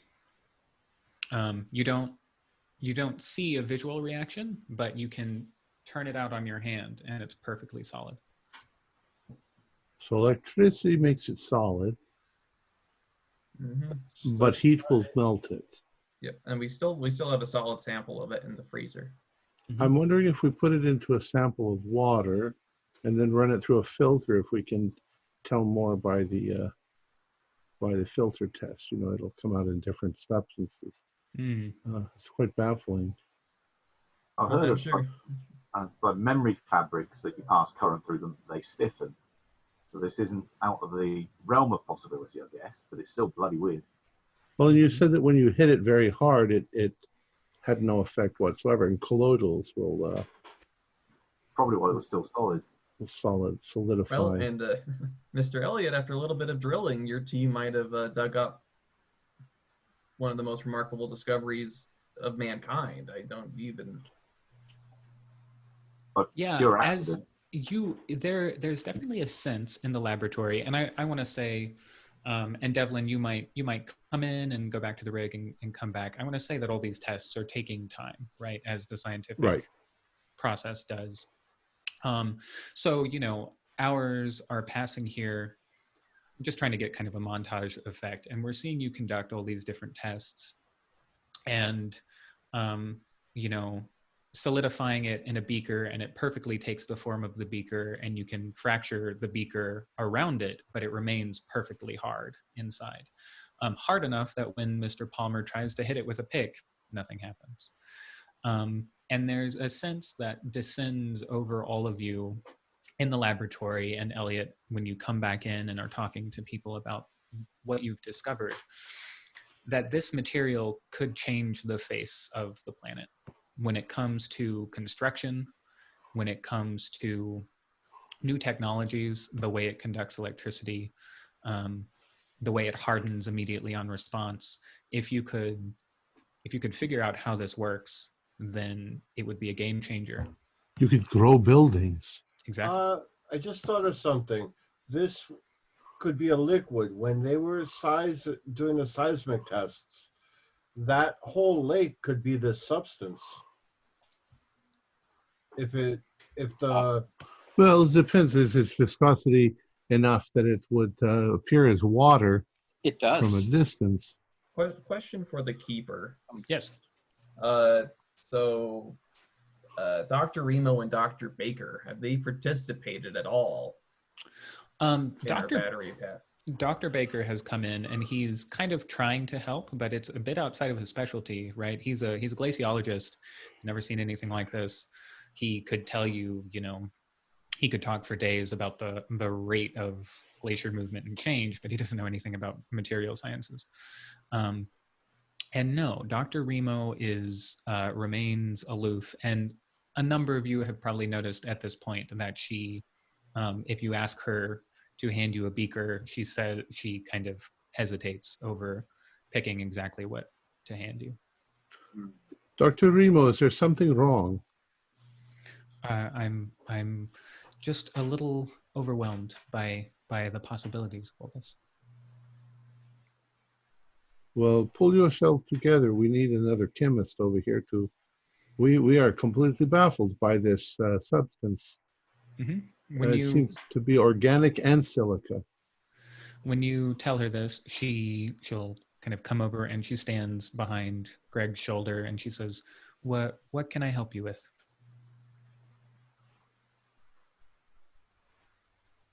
Well, and my response is I'm basically going to just rattle off like these standard like lab tests that we've done. Mm-hmm. And I'm like, we'll just get started on Something insert something a PhD in chemistry would know. Right. That I certainly do not. She says right away, the test you mentioned should probably take 20 minutes. 30 or 45 minutes later, you kind of wonder where it is, and you look over your shoulder, and she has kind of gone back to trying to look busy and not succeeding terribly well. I think in one of my trips in and out of the lab, I'll try and have a quiet word with her and just kind of out of earshot, ask her gently, honestly, are you all right? You rolled a success on psychology? Yeah. She's really nervous. She's not overwhelmed, but she's nervous. And she says, "Oh, I'm fine. and she tries to laugh it off a bit. I'm forgetting everything I learned in graduate school." Are you sure? Because really, there's problem shared, problem halved. I assure you, I'm fine, Mr. Devlin. Okay, well, as long as it remains that way, that's good. Oh, in which case I'll back off. I want to run it through some light spectrum tests. I would have ultraviolet light to work with water samples, so I'm going to try and run it through a whole spectrum of light, different lights. Yep. You don't see any particular reaction. Does it glow or phosphorescent? No. I mean, you get a little bit of surface reflection off of it just under normal lights, which is why it kind of looked like onyx at first glance. Kind of like an oil sheen almost, but without the rainbow hue that you get in an oil sheen. Okay. But it doesn't. Excuse me, Elliot. Do you know if your drill rig has any cable cameras? It might behoove us to drop one down to see what's down at the bottom right now. That will be for the keeper to confirm whether we have or not. You definitely have enough rope to drop something down the shaft if you wanted to. Make me a luck roll to see if you actually have that kind of a camera. We were certainly not anticipating anything like that. 85 on 38, no way. So at this point, Elliot, the bores have come out. You've probably pulled out one or two that have been cracked, but nothing you can't handle. You've got plenty of extra. And you told them to kind of stop with the drill head a few feet still below the surface. Yeah, probably a couple of lengths, so a couple of bore lengths down. Okay, well they're there. They're at that point. Fair enough. In which case, I'll gather, or at least inform the rest that it's about to come up. So if you want to see if there's any residuals or anything you want to pull off the drill head, now's your time to go get it. Oh, definitely. Yep. On Okay. my way. They raise up the drill. You've got a few of your hearts are beating a little bit faster just because you're not sure what's going to be there. And as it comes up, totally clean. You think that the superheated water has probably cleaned the drill head right off. That any flecks that would have been on this just melted and were left in the bottom of the shaft. On the plus side, the drill's intact. The drill is intact. Yep. Yeah. Well, and this thing, this one of the properties this thing displays is a resistance to hard impacts. If there is any left down there, if there's a way to set the drill speed so that it very slowly without the water. That's going to slow us down a great deal in boring. Well, I mean, whatever is down there in that lake, Dr. Ajax, I don't know if it's going to beat the importance of this. Unless the lake is this material of some sort. I'm kind of surprised that the drill head's intact. The way I'm visualizing this, saying to the rest, is that if it had hit a hard substance, it's more than likely that the drill bit, the teeth would have been broken off. The fact that it hasn't, perhaps this thing was warmed up by the superheated water, and it's the equivalent of jamming your teeth into a very hard piece of toffee. That's what it's got stuck in. And then as it's being raised up, the rest of it's then melted off and dropped down the hole, hence why the drill bit is still intact. Would that, from looking around everyone else, would that kind of hypothesis work with what you discovered about the qualities of this thing? Definitely a possibility. I mean, anything short of just dousing it in superheated water, from frozen to that much heat exposure at once, we really don't know how that would behave.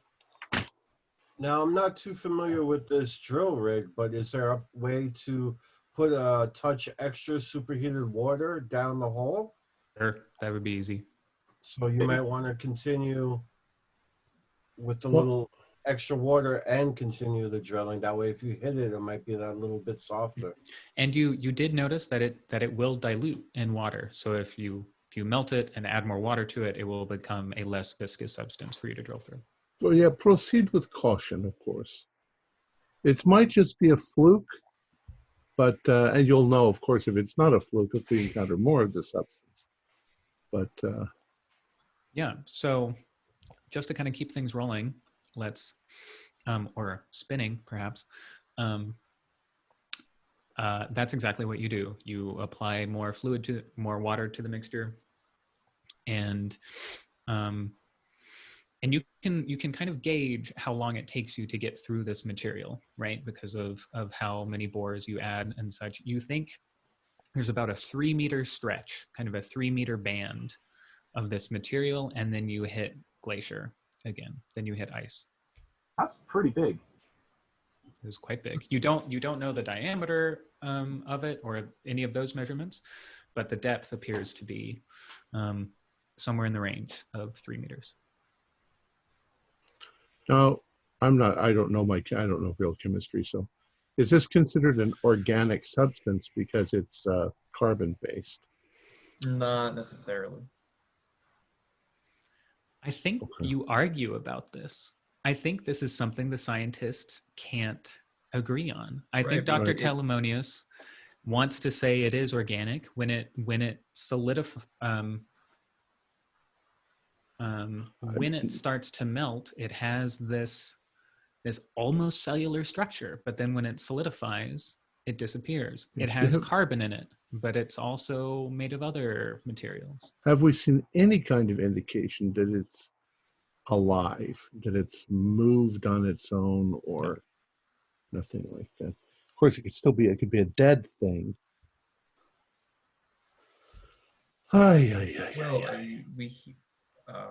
So if you find that it's natural, like where it wants to,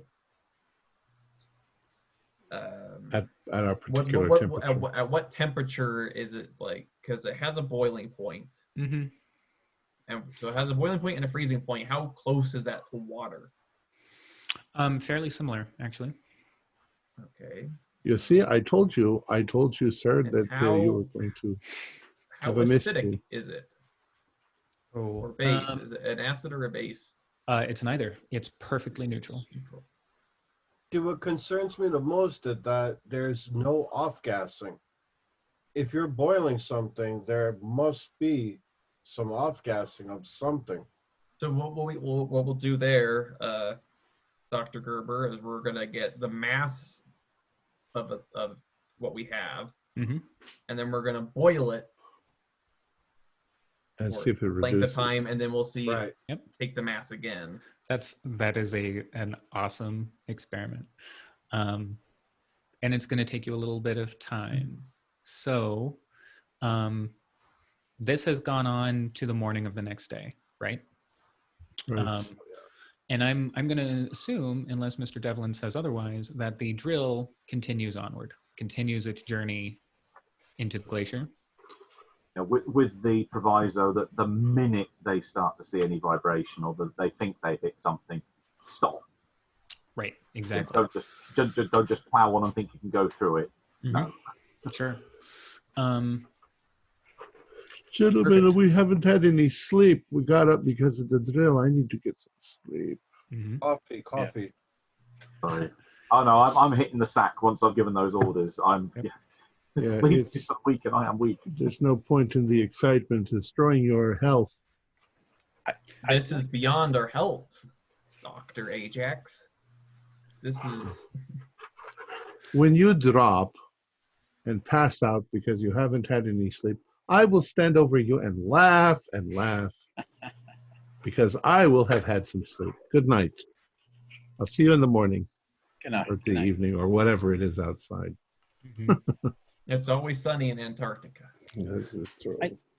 I'd like to quickly check on the injured worker just to make sure he's okay and he's bandaged. Yeah, I mean, you'll change his bandage periodically. You don't think it's a third-degree burn. You think that you and Dr. Gerber, mainly Dr. Gerber, got to him soon enough and administered to him.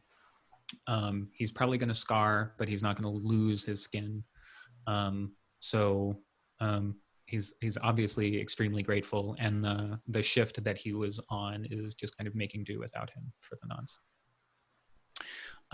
I kind of want us to, let me double check something real quick here. I kind of want to pass the second day mostly with the experiments you all have been running, you catching cat naps when you can, as the drill gets deeper and deeper, and we get the occasional shot of a new bit coming, not a new bit, a new bore shaft coming on, the derrick hand up in the rafters. And Dr. Telemonius, Ajax, it's the evening of the second day. So it's been about 24 hours since the drill hit this, what you've started calling the electromimetic material, because it mimes whatever substance you put it in. Yeah. It's been about 24 hours. You're having dinner, and you're talking with your good friend, John Mercy. And he has warmed up to you quite a bit. And he's telling you about Lake Vostok and the rumors he's heard about what the Russians found in Lake Vostok he's worked in the Southern Hemisphere for a long time. He's originally from Boston, but he moved to Patagonia and has been working on oil rigs and then scientific drill sites for 35 years. And he knows lots of Russians. And the rumors have been that they found something that the KGB has codenamed, and he says this in kind of a whisper, and occasionally someone will kind of walk through the room and he just stops talking. What they call Organism 46b. Organism 46b. You think that maybe it is a similar substance to what we have found? They say it can change shape. They say it swims through the water, and that it ate 3 of their divers when they went into Vostok. They actually tried to dive down into the underground lake. These are the rumors. I'm only telling you what I've heard. The Russians are crazy. They say it was a creature with 14 arms. 14 arms, but it could put its arms along its body and make it look like another one of the divers down there. That's how it got so many. One diver thought it was swimming to another diver, and then its arms would open and swallow him whole. So some sort of a mimic, like the what they call the wonderpuss, the octopus that pretends to be different organisms. Yes, an octopus. Only a 14opus. He's had a few shots already. Let's see what 14opus octopus. That would be Tessadecapus. There you go. Tessadecapus. Perfect. Let's see. Such a cryptic organism would be fascinating to find.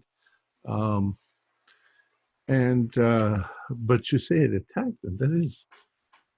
So it's a fairly large organism that you heard from this.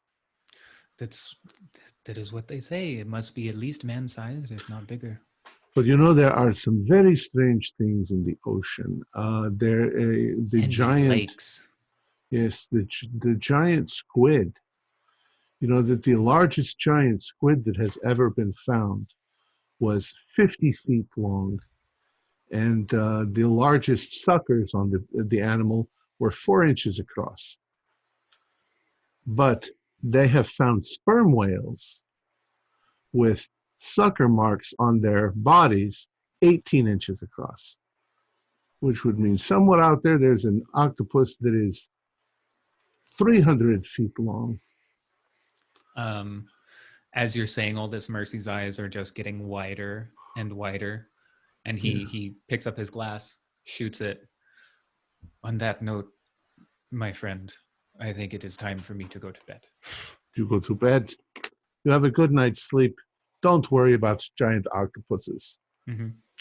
So, Dr. Henderson and Dr. Gerber, you have been running this boiling mass differential test. And you've run it 3 times, I think, because the results you're getting are not possible. As Gerber noted, it's not off-gassing anything. It has to off-gas something if it's boiling. Its mass has not reduced at all. You've boiled the same sample 3 times for a longer and longer duration each time. And the only thing you can conclude is that this material is releasing heat. And it looks like a boil when it's releasing heat, but it's not actually releasing gas. This is a method of it eliminating extra heat. But what kind of liquid does that? And its weight is remaining constant. Down to the milligram. Maybe we're not heating it up enough. I mean, let's try heat from a frozen sample to boil. Let's try room temperature to boil. You know, and we'll run the whole. Take a frozen sample right in the boiling water. You run the whole gamut. Glasses. Mm-hmm. Sorry, I just wanted to make sure it didn't explode. Yeah. No, but no change. I mean, this is theoretically impossible. It is. And I set up a GoPro, and now I'm going to record everything because Great. This is perfect.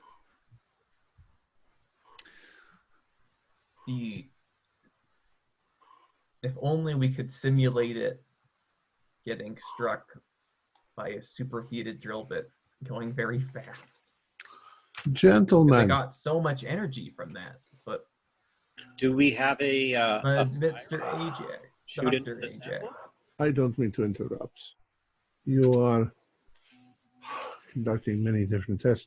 So, the latest rumor is that the Russians have discovered some sort of organism that is some sort of underwater monster that has multiple legs, like 14 legs, that it swims through the water, that it has mimetic properties, and that the KGB is keeping it under tight scrutiny.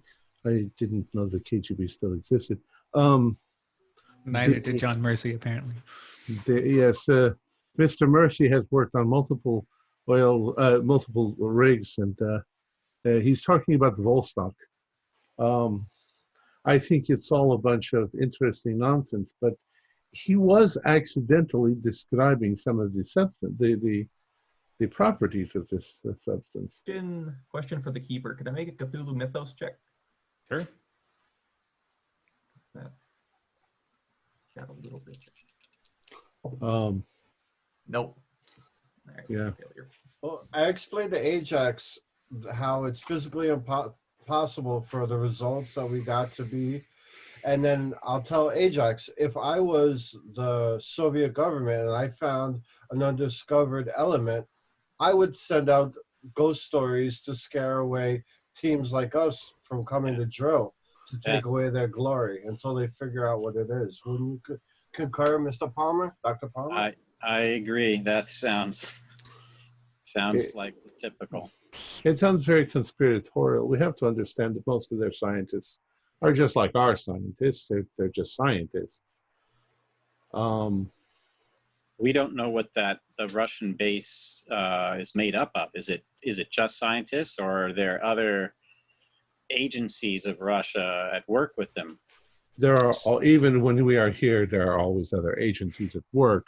You know, the government is well aware of everything that we are doing here. So let me clarify a few things real quick. The rumor that Mercy was spreading was about the piercing of Lake Vostok, Correct. which I think was in 2000. It was a few years ago. Right. Another deep lake. Right. Rachel comes back sometime in the middle of the second day. There is another team on the lake you all are on. There's a Russian team. They're about 15 miles kind of northwest of you, on the other end of the lake. Did they give us any way to communicate with them? No, she couldn't. The channels that she was winding were kind of bureaucratic. Right. Politics get in the way of. Exactly. Politics always get in the way of scientific discovery. What type of terrain is this? I mean, the weather is about as good as it's ever going to be here. Mm-hmm. Can we traverse 15 miles? You don't need to roll that. You probably could. It would take you most of the day, but it would probably be really unwise, especially if they turned you out on your ear. Yeah. Darn, Also, no tractors. You could get completely lost. What temperatures are we talking? Like negative 60, negative 80 degrees? No, it's not nearly that cold because it's the summer here. Yeah. So it's hovering, it's below freezing most of the time, but it's kind of just below freezing and just hanging out there. Actually, it might be a little bit warmer than freezing because it's modern day. It's getting warmer all the time, but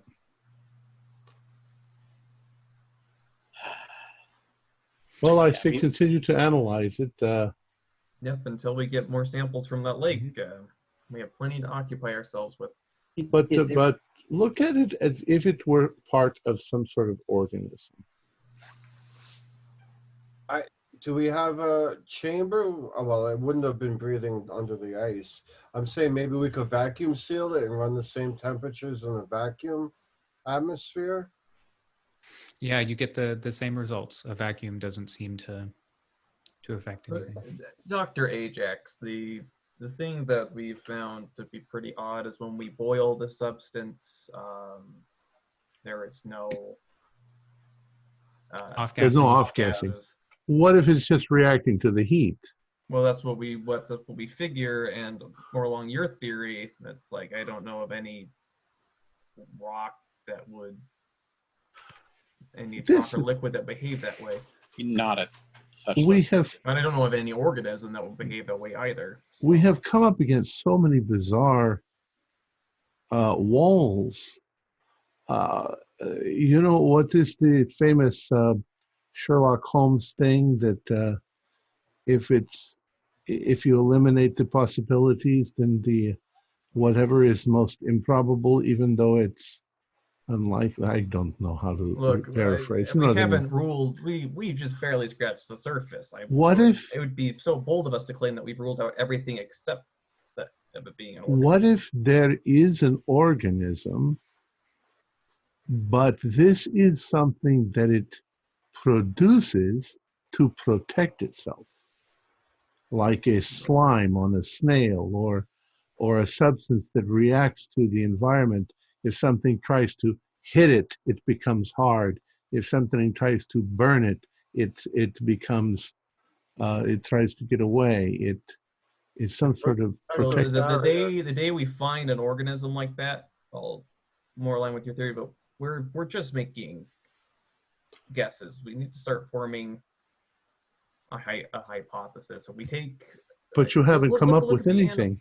But your animal theory, what compare it to all the evolutionary evidence we have on this planet? Nothing has produced anything like this. What organism is capable of producing something like this? Where does it get all these materials from? I respect that you're a chemist, but you must understand that in the animal world there are some remarkable things.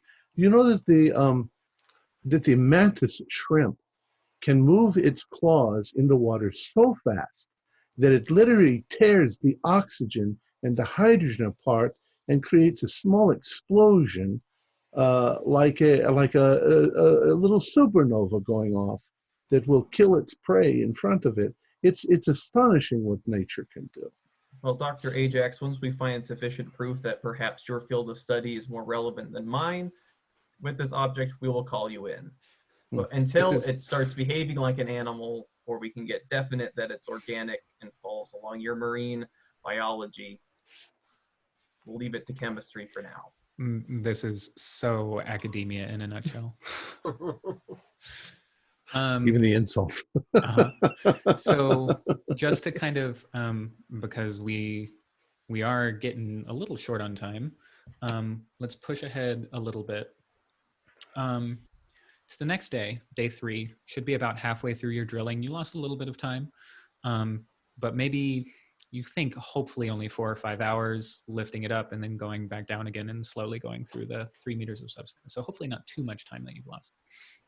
On day 3, Mr. Devlin, you are in the rig site.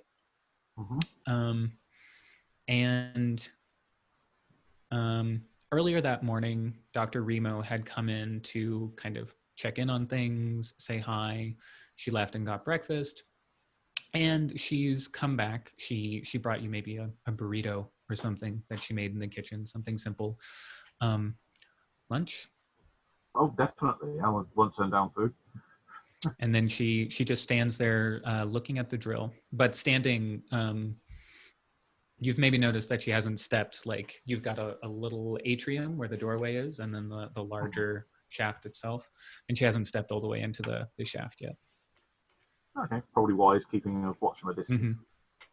And one of the things I would be paying close attention to, depending on how much of an enclosed system it is the water as it's sucked back out of the drill head, just to see whether that's showing any signs of contamination of any type. Yeah, you haven't seen anything like that. No, that's good. Does anyone go wander over to the rig on day 3? Oh, sure. I'm fascinated by that thing. So okay. I always try to shoot the shoots with the team, and be friendly and kind of check it out in between. Great. The lab. So just the two of you? It's great.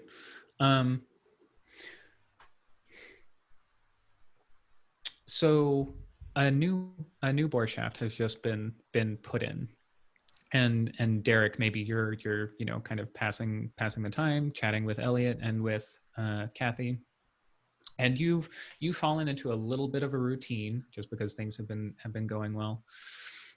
John Mercy is the Derek hand who's up on the ladder at the moment. He's just slotted on the new shaft.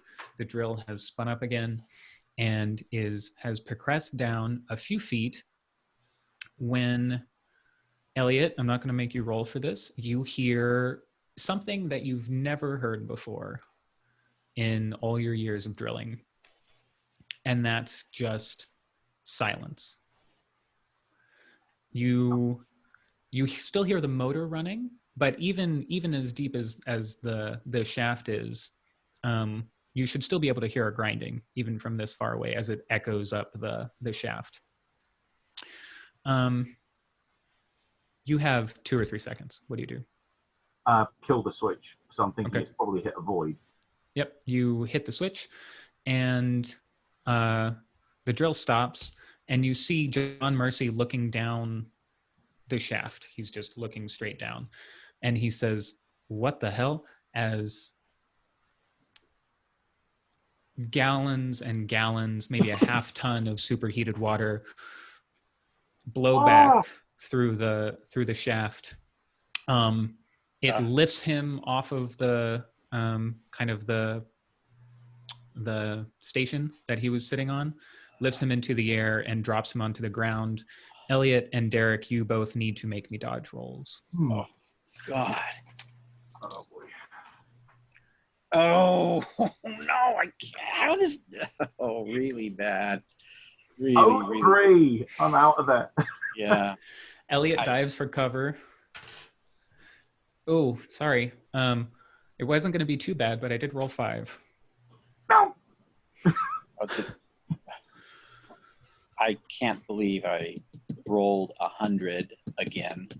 This dice set has to go away. This dice set's giving me like 500s in the last. Okay. That's great. So is that a major wound for you? For Derek, or for me? For Derek. Oh, that's my dodge. Yeah, you failed your dodge. Oh, yeah, okay. Yeah. Yeah, so you take 5 damage. Oh, 5 damage. Okay, 1 second. Yep. Okay. Oh, yeah, that's a major wound for me. That's 50%. Okay. All right. Ah. And I think you need to roll a con roll for a Yeah. major wound. Oh, that's nasty. Okay, here we go. Con. 60, come on. And it's 16. Yeah, made it past. Cool.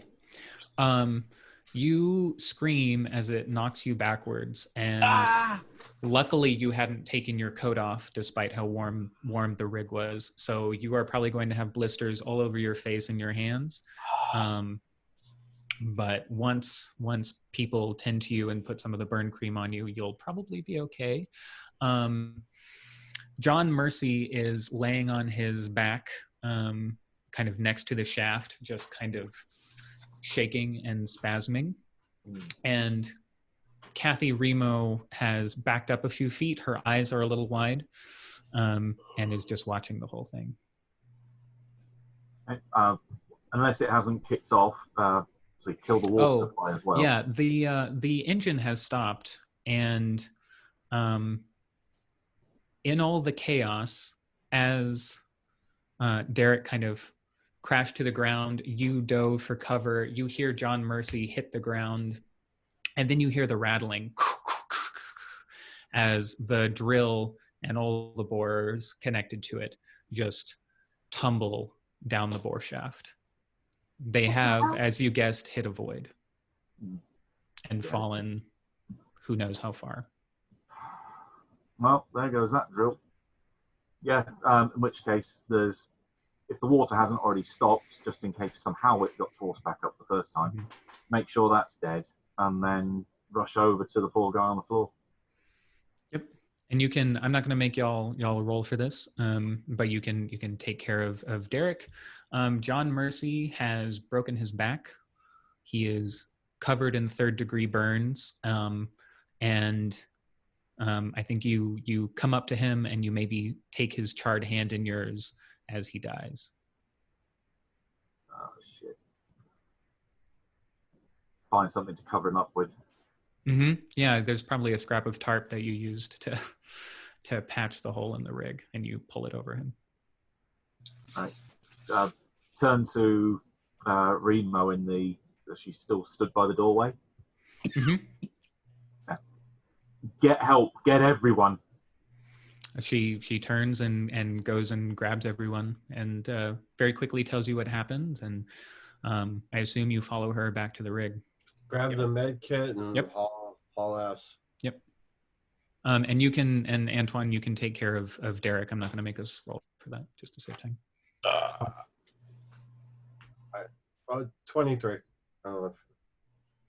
Oh yeah. Thank you. I forget what that is. Is that a D3? Yeah, 1d3. Yeah. Cool. 2 points. Okay. Okay. Yay! Thank you. Just stay. Don't touch it. You don't want to get infected. And I go, for sake of time, I just... Yep. So it's pretty obvious to everyone what's happened. There's no bore connected to the main engine up top anymore. They have tumbled down the shaft. Is there a way to sound the borehole to see how deep it is? You could drop a rope down it, sure, and then kind of tie off the ends and keep going and then measure it that way. Yep. Also, count how many bores are lost. Right. Yeah, you could. That's actually the faster way. You've gone about 1 kilometer, right? You were halfway. So halfway hit the void, but I want to know how deep that was. Oh, how deep the void goes. Yeah. Yeah. So you can take that sounding. You get about 1 kilometer and a bit. You have to run the math a little bit. There's maybe an extra 50 yards unaccounted for. Devlin, do drill bits normally just eject themselves? Wouldn't it? Did they hit something and break off? Why did they release? No, this shouldn't happen, as far as I'm aware. That if anything, there would be a certain degree of tension between the rest of the bores above it and the edge of the hole they're carving out. So, well, it sounds stupid, but the only thing I can think of that would do this is if something pulled it at the other end. That's what I was thinking too, but I knew you're the expert. That's why I wanted to ask. But Hold it. nothing. I mean, we're in the Arctic. There's nothing under the ice that can pull a 10-ton drill bit out of or whatever the weight is.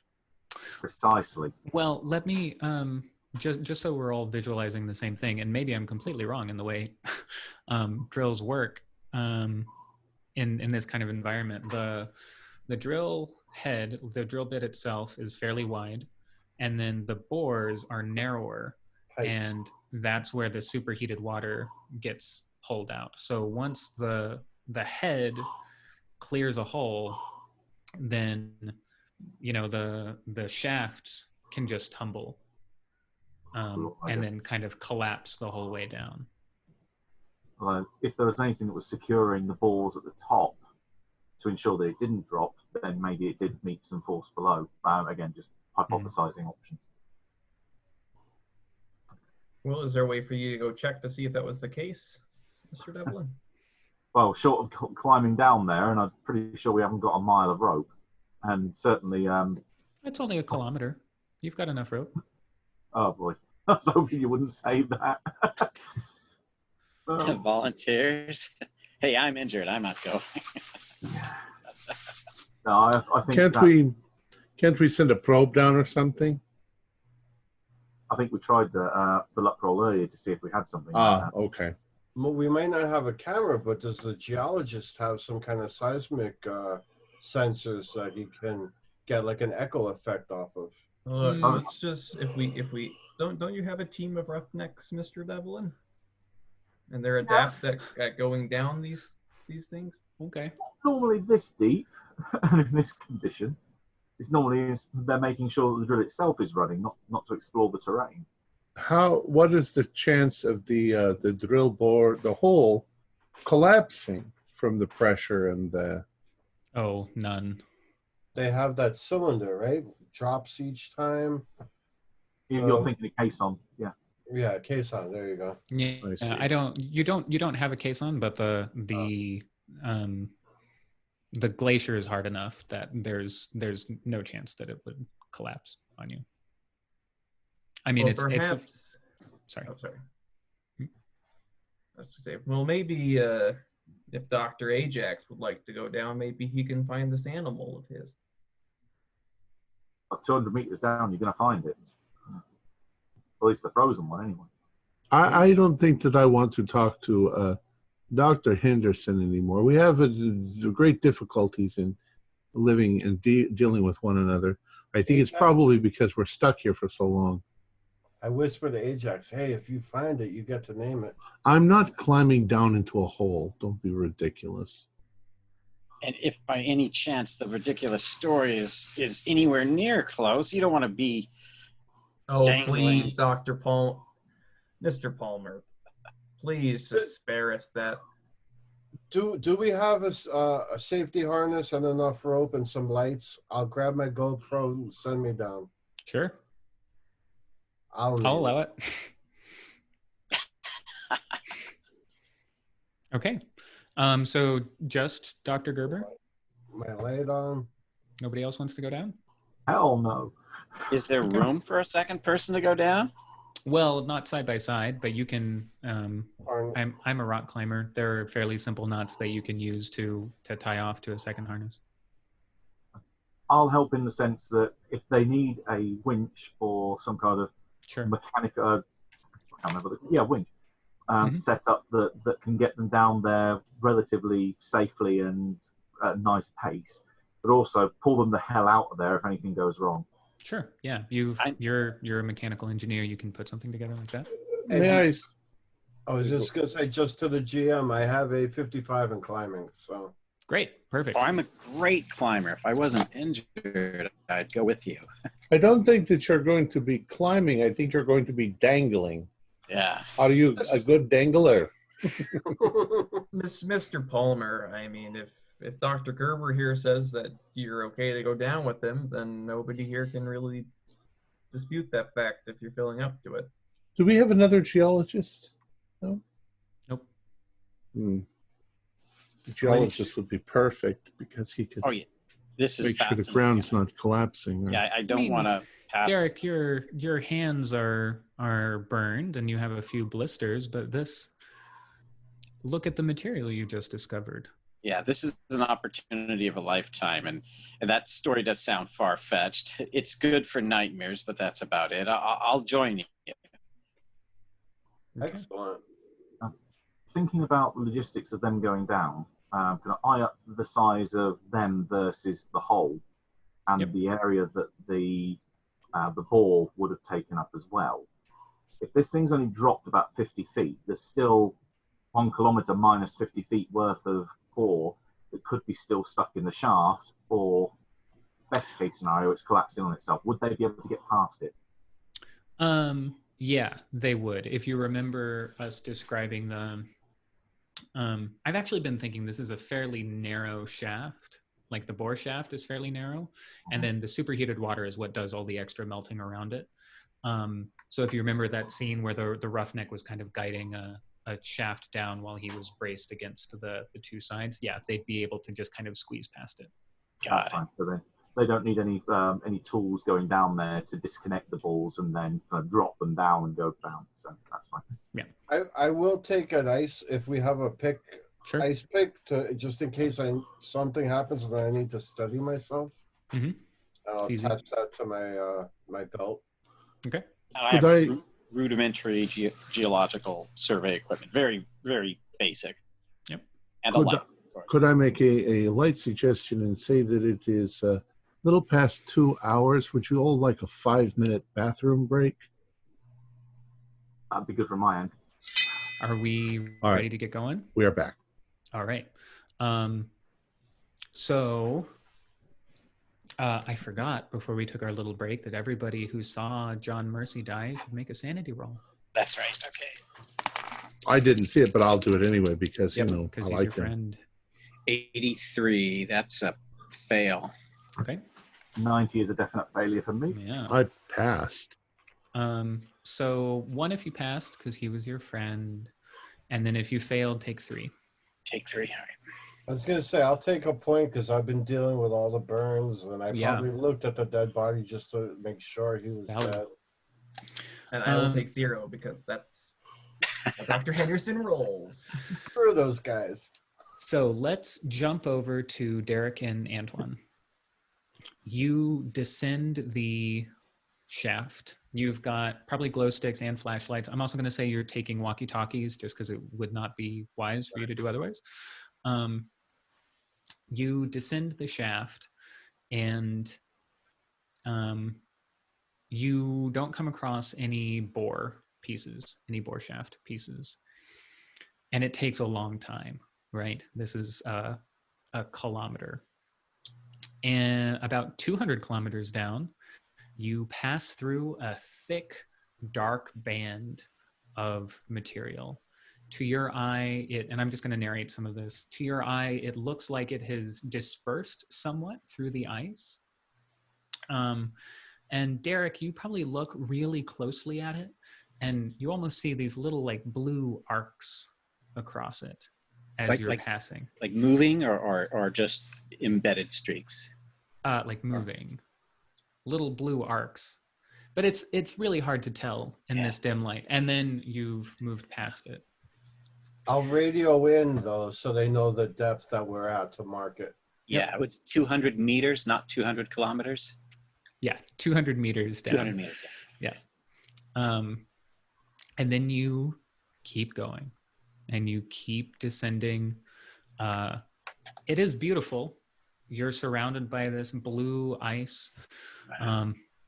It's cold too, of course. And eventually you come down. Antoine, I think you're lower down probably, since Derek has a few injuries.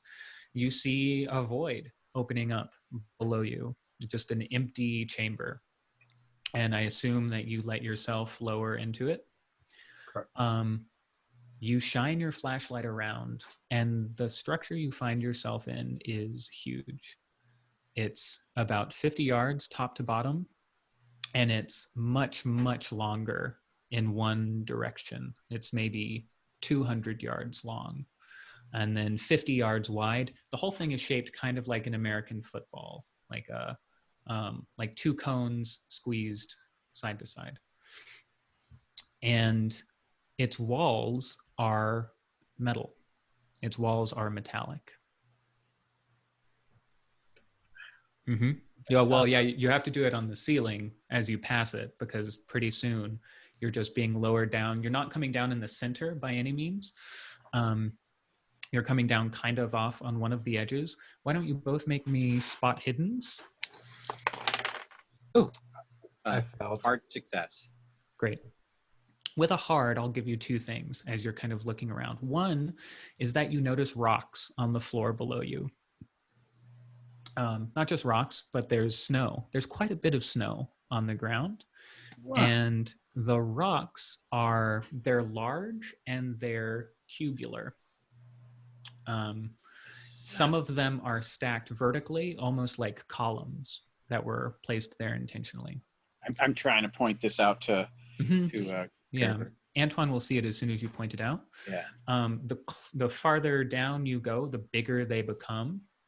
And then you see what looks like an arch, and you realize that a couple of these might be walls. And with a hard, you're flashing your light around, you're trying to get a picture of how big this is. And about the center of this chamber is a big cone, is the only way you could describe it. A cone with a white end at the bottom, and it's just hanging in the center of this room. Now, this is definitely a man-made structure, or it's not a natural formation, correct? It's definitely not a natural formation. Okay, just wanted to make sure. You know that at a glance. And both of you should make me sanity rolls. Yeah. That was going to be my next question. Because you've all seen the movie Aliens. I found that sound roll. 46. How much? 4. Ooh. And if you pass, take 1. 1, I got it. Yep, because this is beyond Yeah. earthly comprehension. Palmer, I mean, are you seeing this? This is Yeah, no. This is astounding. This is. I would have never guessed. I get on the walkie. Guys, we have structures down here. We have definite man-made or man-made structures. I mean, we have metal walls. We have cubes, solid cubes. We have archways, architecture. Very funny, Dr. Gerber. Oh, and I chime in. If I hear that, I'll get on my headset and no, what he's saying is accurate. This is amazing. The find of a lifetime, of the century, perhaps. You would think it's aliens. I wouldn't go that far, but it's. Well, what else could it be? It's not. You're a geologist. It's not a geological. It's not. Structure. It could have been sunken. Well, under a kilometer of ice, it's got to be how old? We've seen this movie. This is the giant spaceship filled with evil monsters that is buried in the ice after it crashed to Earth 1 million years ago. This is insane. I'm joking, of course, but no, you're not. This might exactly be that. Humanity hasn't touched this, or at least the humanity we know. I mean, you have to see this. Be extremely careful. Do we have any sort of camera, anything like that? Yeah, you would have brought a camera. I have I said I grabbed my GoPro, so I was recording the whole descent. Does anyone want to join them or no? I don't know. I don't want to. Nope. I don't want a chest burster or a face hugger. It's the Gerber Palmer discovery, or the Palmer Gerber discovery. Oh yeah, you went first, Gerber Palmer. That sounds a little off, but anyway. Devlin, what were you saying? To Ajax and Gregory, if that's a sealed environment down there and they're breathing the atmosphere, we don't know what kind of shit's down there. Should we kind of initiate some kind of quarantine for this? Yeah, we should get them out. In fact, we're breathing it too because it's coming up the shaft. They seem to be, if they start to have any indication of panic, we'll pull them out first thing, but they seem to be fine. Yeah. Speaking of which, Gerber Palmer, what are you doing? Are we on the ground now? Yeah, you've reached the ground, you've reached the floor, and there's snowpack here, quite a bit of snowpack. This is amazing, Gerber. My God. Let's disengage from the safety harness. Mm-hmm. Yeah, and of course we'll stay together. We do not split up. Sure. How does so this you snowpack? untie yourselves from the rope? And I'm relaying everything that we see to the safety. What do you mean there's snow? From where? It's thick. It's maybe like mid-shin deep. And it's all over or just underneath the borehole? It's all over. It fills the room, fills the chamber. There must be another exit out of here. The snowdrift must have come in. And let me emphasize how incredibly dark it is in here. It's just the only light are your flashlights. Yep. That's it, yeah. And they don't shine that far. Right. Yeah. Maybe get 10 yards at best. So do you begin exploring? We should at least check a little bit around. I mean, Okay. Don't play with any giant egg things. Oh, trust me, I'm not. Imagine we find eggs. You don't find any eggs, but make me listen rolls, both of you. 71. I'm sorry. 17 out of 40. It's Right. Hard. You hear something shuffling around. I hear movement. There's movement. What do you? I look over to. It's getting closer. We have movement. Pull them up. So you start pulling it up. It's far too light. Yeah, and they're not even attached to the harnesses anymore. So. Exactly. Do you stand there? Do you try and hide? I want to back up towards the to reattach my harness if I need to. Yeah, I'll slowly follow Gerber. I don't go slow. Oh, okay. Then I'll just stay with you. I'm not going to split up.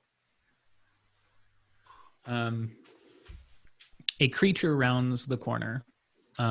It looks unlike anything you've ever seen. It's tall. It's got wings. It has these 6 appendages around a kind of star-shaped head. And it says, I can't speak Russian, but it says a word in Russian. And you need to make me a sanity roll for seeing this unearthly creature. Make it. I failed it. No. A failure will take 4. And did you succeed, Derek? I made it, yeah. All right. Let me double check. You don't lose any for success. It says a word in Russian. If neither of you speak Russian, you don't understand what it says. I don't speak Russian. Do you say anything? I say hello in English and Latin. It has these arms, and when you say hello, it kind of stops for a second, and it reaches down, and you see it has this metal box affixed to its chest, and it kind of hits a few buttons, and then it says, hello. I'm depressing the walkie button. You all hear a Russian accented voice say hello.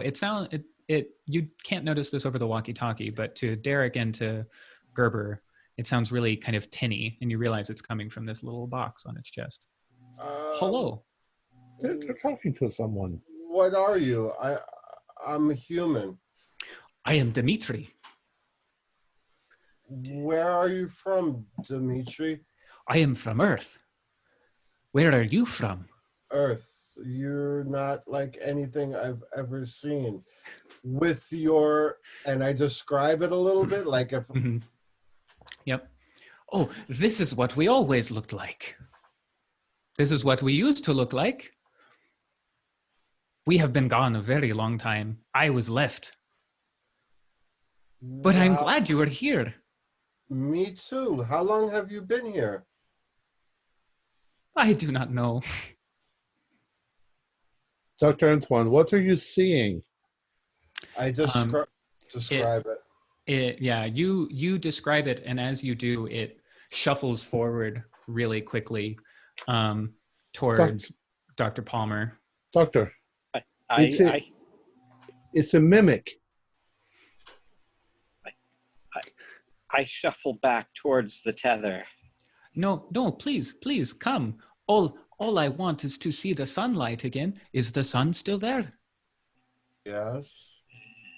The sun has not died yet. We thought it would die in 15 billion years. Has it been 15 billion years? I hope you're hearing this. When I think that it is mimicking. It might be a predator trying to eat you. There's something pricking in the back of my head. Yeah, make me a Cthulhu Mythos roll. Sounds kind of familiar a little bit. I'm going to spend the... Actually, anybody with Cthulhu Mythos can make a roll. I want to spend 8 points to pass. Yeah, great. Yeah, I can't spend that many points. I rolled a 13 and I have a 5 Cthulhu Mythos. Perfect. Nice. You recognize from this description the elder things. I read this book back in my college days. They kept it in the library, locked up. Very, very strange, but it talked about these things called elder things. And supposedly they once had cities that covered the earth. Yeah, the vast civilization before they had something else wiped them out. Dr. Henderson has lost his freaking mind. He doesn't think my octopus is real, but he now believes No. in some... Look. Please, all I want to do is see the sun again, but we do not have much time. Why? Well, the bomb. What bomb? Though this one. And it kind of gestures around and twirls. So let's get out of here. Oh, that would not help. please, you must come. And it shuffles away towards the center of the chamber. I can't say no to this, and I start walking behind it. Gerber, wait. I look to the tether into. I toss you my GoPro. God. Okay, wait. No, take it with you. No, I follow Gerber. Okay. I thought you were gonna, in case I didn't come back, I wanted evidence. I'm too intrigued. Well, it's streaming. Mr. Devlin, you don't know what the hell they're talking about. This is all very strange. Yeah, they're losing their minds, but what you care about is the drill and the shaft. And you notice that there seems to be the faintest wisp of steam rising from the center of the shaft. That's heat building down there, or something down there. Well, I don't want to end up like that poor roughneck. So I'm also, I'm conscious I heard a word beginning with B that I really don't like the sound of. Is our helicopter back yet? Oh, no. It was going to pick you up after you were done. Okay, I'm going to be going back to my room and getting a whole load of shit together to do a cross-Arctic sprint if I need to. Okay. I'm Arctic survival, and I think I'm going to put it to good use. Sounds good. Yeah, you start getting ready. Dr. Ajax, are you doing anything? I'm standing over the hole trying to just sticking your face right over it. Yeah, well, I'm telling Antoine, I say, don't let it lure you into its web and then eat you. If I'm reading this right, there's a bomb about to go off. So if I can do anything to stop it, I will. Dr. Henderson, test it to see if it's actually intelligent or if it's just mimicking like a parrot.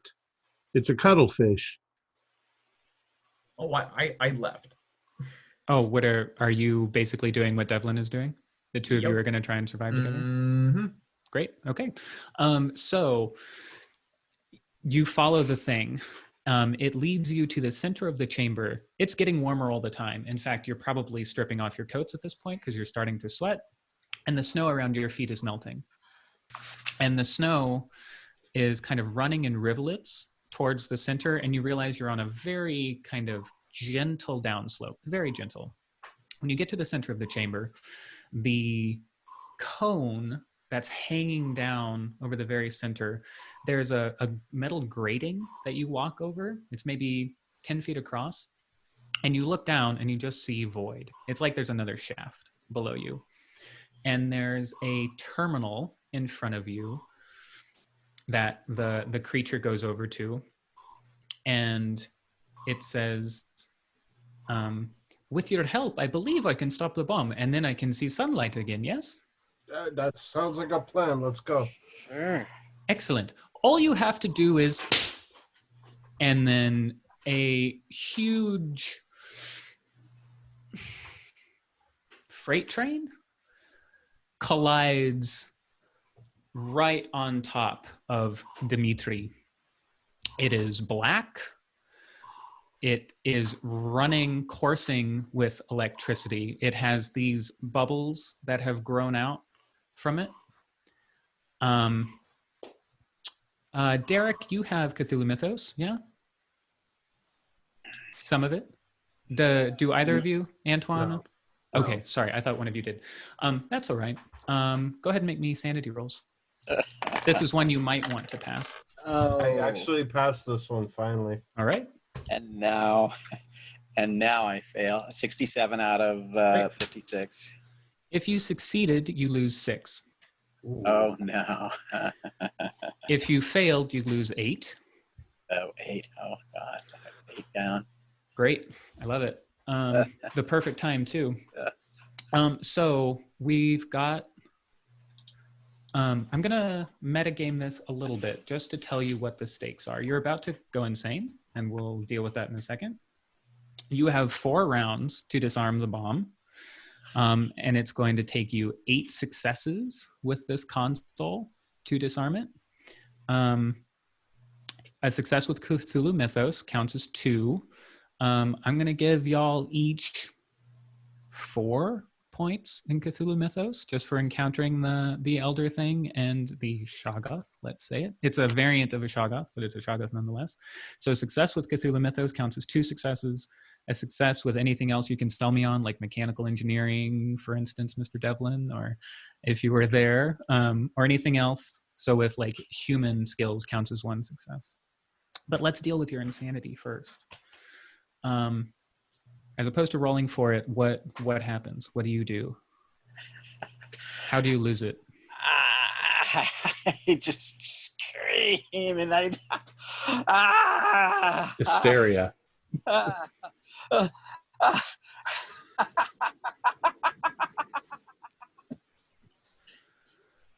Get the hell out of here, guys. Get the fuck out of here. And then I drop the walkie. And you hear him screaming.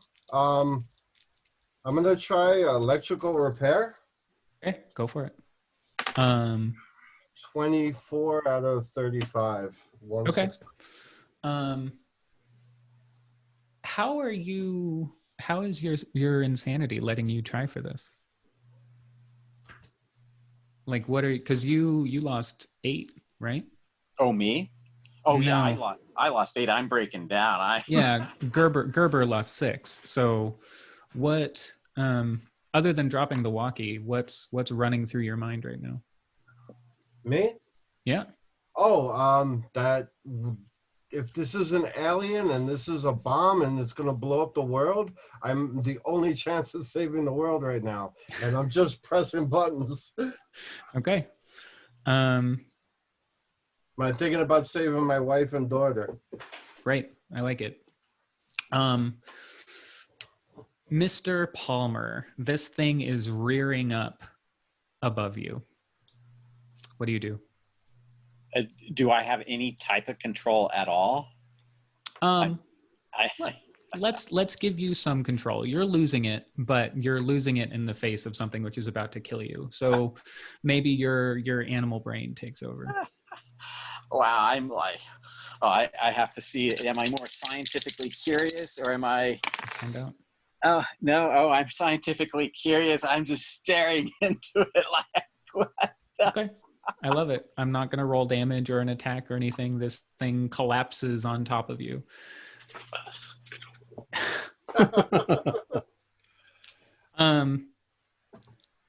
If it's all right with you, do you not want to worry about rolling to succeed? Oh, I don't care. Mr. Gerber? Okay. Well, because I don't think it's... Wait. Yep. That's what the creature spits out. If you had all gone down, I think you just might have had a chance to succeed. While this creature is digesting Mr. Palmer into skin and bones, you feel heat rising at your back, Mr. Gerber, Dr. Gerber. And then you hear a loud roar, and you see this kind of metal organic console in front of you just kind of blast away, liquefies, and you feel your t-shirt ignite, and then you vaporize. In the film of this, what we would see is this cone, which looks kind of like a rocket engine cone, blasting fire into this chute beneath it. And the 10,000 foot deep lake below it vaporizes. And it sends a pillar of superheated steam blasting up through the shaft where Dr. Telemonius is looking over it, who effectively no longer exists. It kills anyone who is in the rig, along with Dr. Remo, who had her secrets. And Mr. Devlin and Dr. Henderson, you said you have Arctic survival, Mr. Devlin. Oh, yes. Make me a hard roll for that. I'm glad I kept a lot of luck spare. Come on, dice, like me. 21 is under my 25 as my hard, because I have 50 Arctic survival. Beautiful. Dr. Henderson, what are you going to try and sell me on that you might survive with? Sticking very close to Dr. Devlin. Come with me if you want to live. Chemistry. I'm That's looking the at answer. your sheet. Let's see. We could just call it a luck roll. We could call it a hard luck roll if you want. Okay, cool. Yep. A 10. Nice. All right. Yeah. All right. So in the movie of this, we see Mr. Devlin and Dr. Henderson kind of a high shot looking down over the camp as they are sprinting away. The heat from this bomb effectively ignites the water in this lake, and then it keeps going to the mantle of the earth, and it cracks Antarctica open. And a supervolcano, the likes of which hasn't opened in 100 million years since the most recent major asteroid strike, opens on Antarctica. And humanity faces an extinction level event. Wow. So, The end. The end. Oh boy. That was awesome. Great So, game. give us a bit of an explanation. Yeah. for what's going So on. this whole scenario is, and I'm going to be a little fast. This whole scenario is based off of a paragraph in At the Mountains of Madness. During the Jurassic Age, the Old Ones met fresh adversity in the form of a new invasion from outer space, this time by half fungus, half crustacean creatures from a planet identifiable as the remote and recently discovered Pluto, creatures undoubtedly the same as those figuring in certain whispered hill legends of the north and remembered in the Himalayas as the Mygo or abominable snowmen. So, the Mygo develop a weapon to counter the Shoggoth, which is their own version of the Shoggoth, which is this electromimetic material. And they can't breach the bomb, which is this kind of doomsday last-ditch effort of the Elder Things, which they leave behind them, right? Because they don't care anymore. And they leave it with one person to attend it, who's the billion-year-old Dimitri, who picks up radio signals essentially and builds his little voice box so that he can talk to people when eventually he's found. Unfortunately, you dug through the little trap that the Mygo in their ancient war with the Elder Things left, which once it heats up, drips down the shaft and goes about killing everything it can. And then if you had a little bit more time, and if you'd, right, so if you apply electrical current to the Shoggoth, it will freeze in its position for a round, which gives you time to try and do some more work. Oh, So if you're all down there and capable of working together, there is a small chance that you could prevent the end of the world. But yeah, that's the hitting idea. us And- all down the hole. It's not- I only had a taser. I could have. I mean, yeah. This is what the Roughnecks are for. They're supposed to do the shit like this. I'm supposed Exactly. to oversee them. Well, I was thinking like if you'd sent the Roughnecks down, we were just going to transition to them, and y'all could have played as them down there in the hole. Cool. But yeah, thanks for playing. Sorry we had to kind of like rush it there at the end a little bit. But That's okay. all right. It was great, man. We'll go ahead and finish it up. Our real players quick. included. Oh, go ahead. Oh no, I was going to give you one more secret. This Kathy Remo was a CIA agent. They knew, which is why she didn't know anything about chemistry. They knew that there was a hole in the ice, and they wanted to know what it was. I thought she was a cultist. Yeah. Essentially, cultist and intelligence association. Cool. Oh, okay. Our players included Stuart Lively, Morgan Llewellyn, Jason Melichuk, and myself, with Noah Lloyd as the keeper of the secrets. And I didn't mention Matthew Sanderson. He was also here, obviously. We're currently producing up to 4 shows a week with music and sound effects added in post-production in order to create a richer listener experience. We provide audio-only versions of our shows free for you to download from Podbean or iTunes. The costs involved with the show are provided almost entirely by our patrons. Without them, we wouldn't be able to do what we do. If you'd like to support our show, please visit our Patreon account. Just $1 or $2 a month helps us a lot. You can find a link in the description below. Like, share, and subscribe to our channel, and punch that bell icon for updates on our latest shows. And leave us some comments. We enjoy reading them and answering any questions you might have. This is Tom Rayleigh, together with all the members of our gaming club, inviting you to journey with us once again into the darkness for another adventure into the universe of H.P. Lovecraft and the Call of Cthulhu role-playing game. Until next time, good luck and good gaming.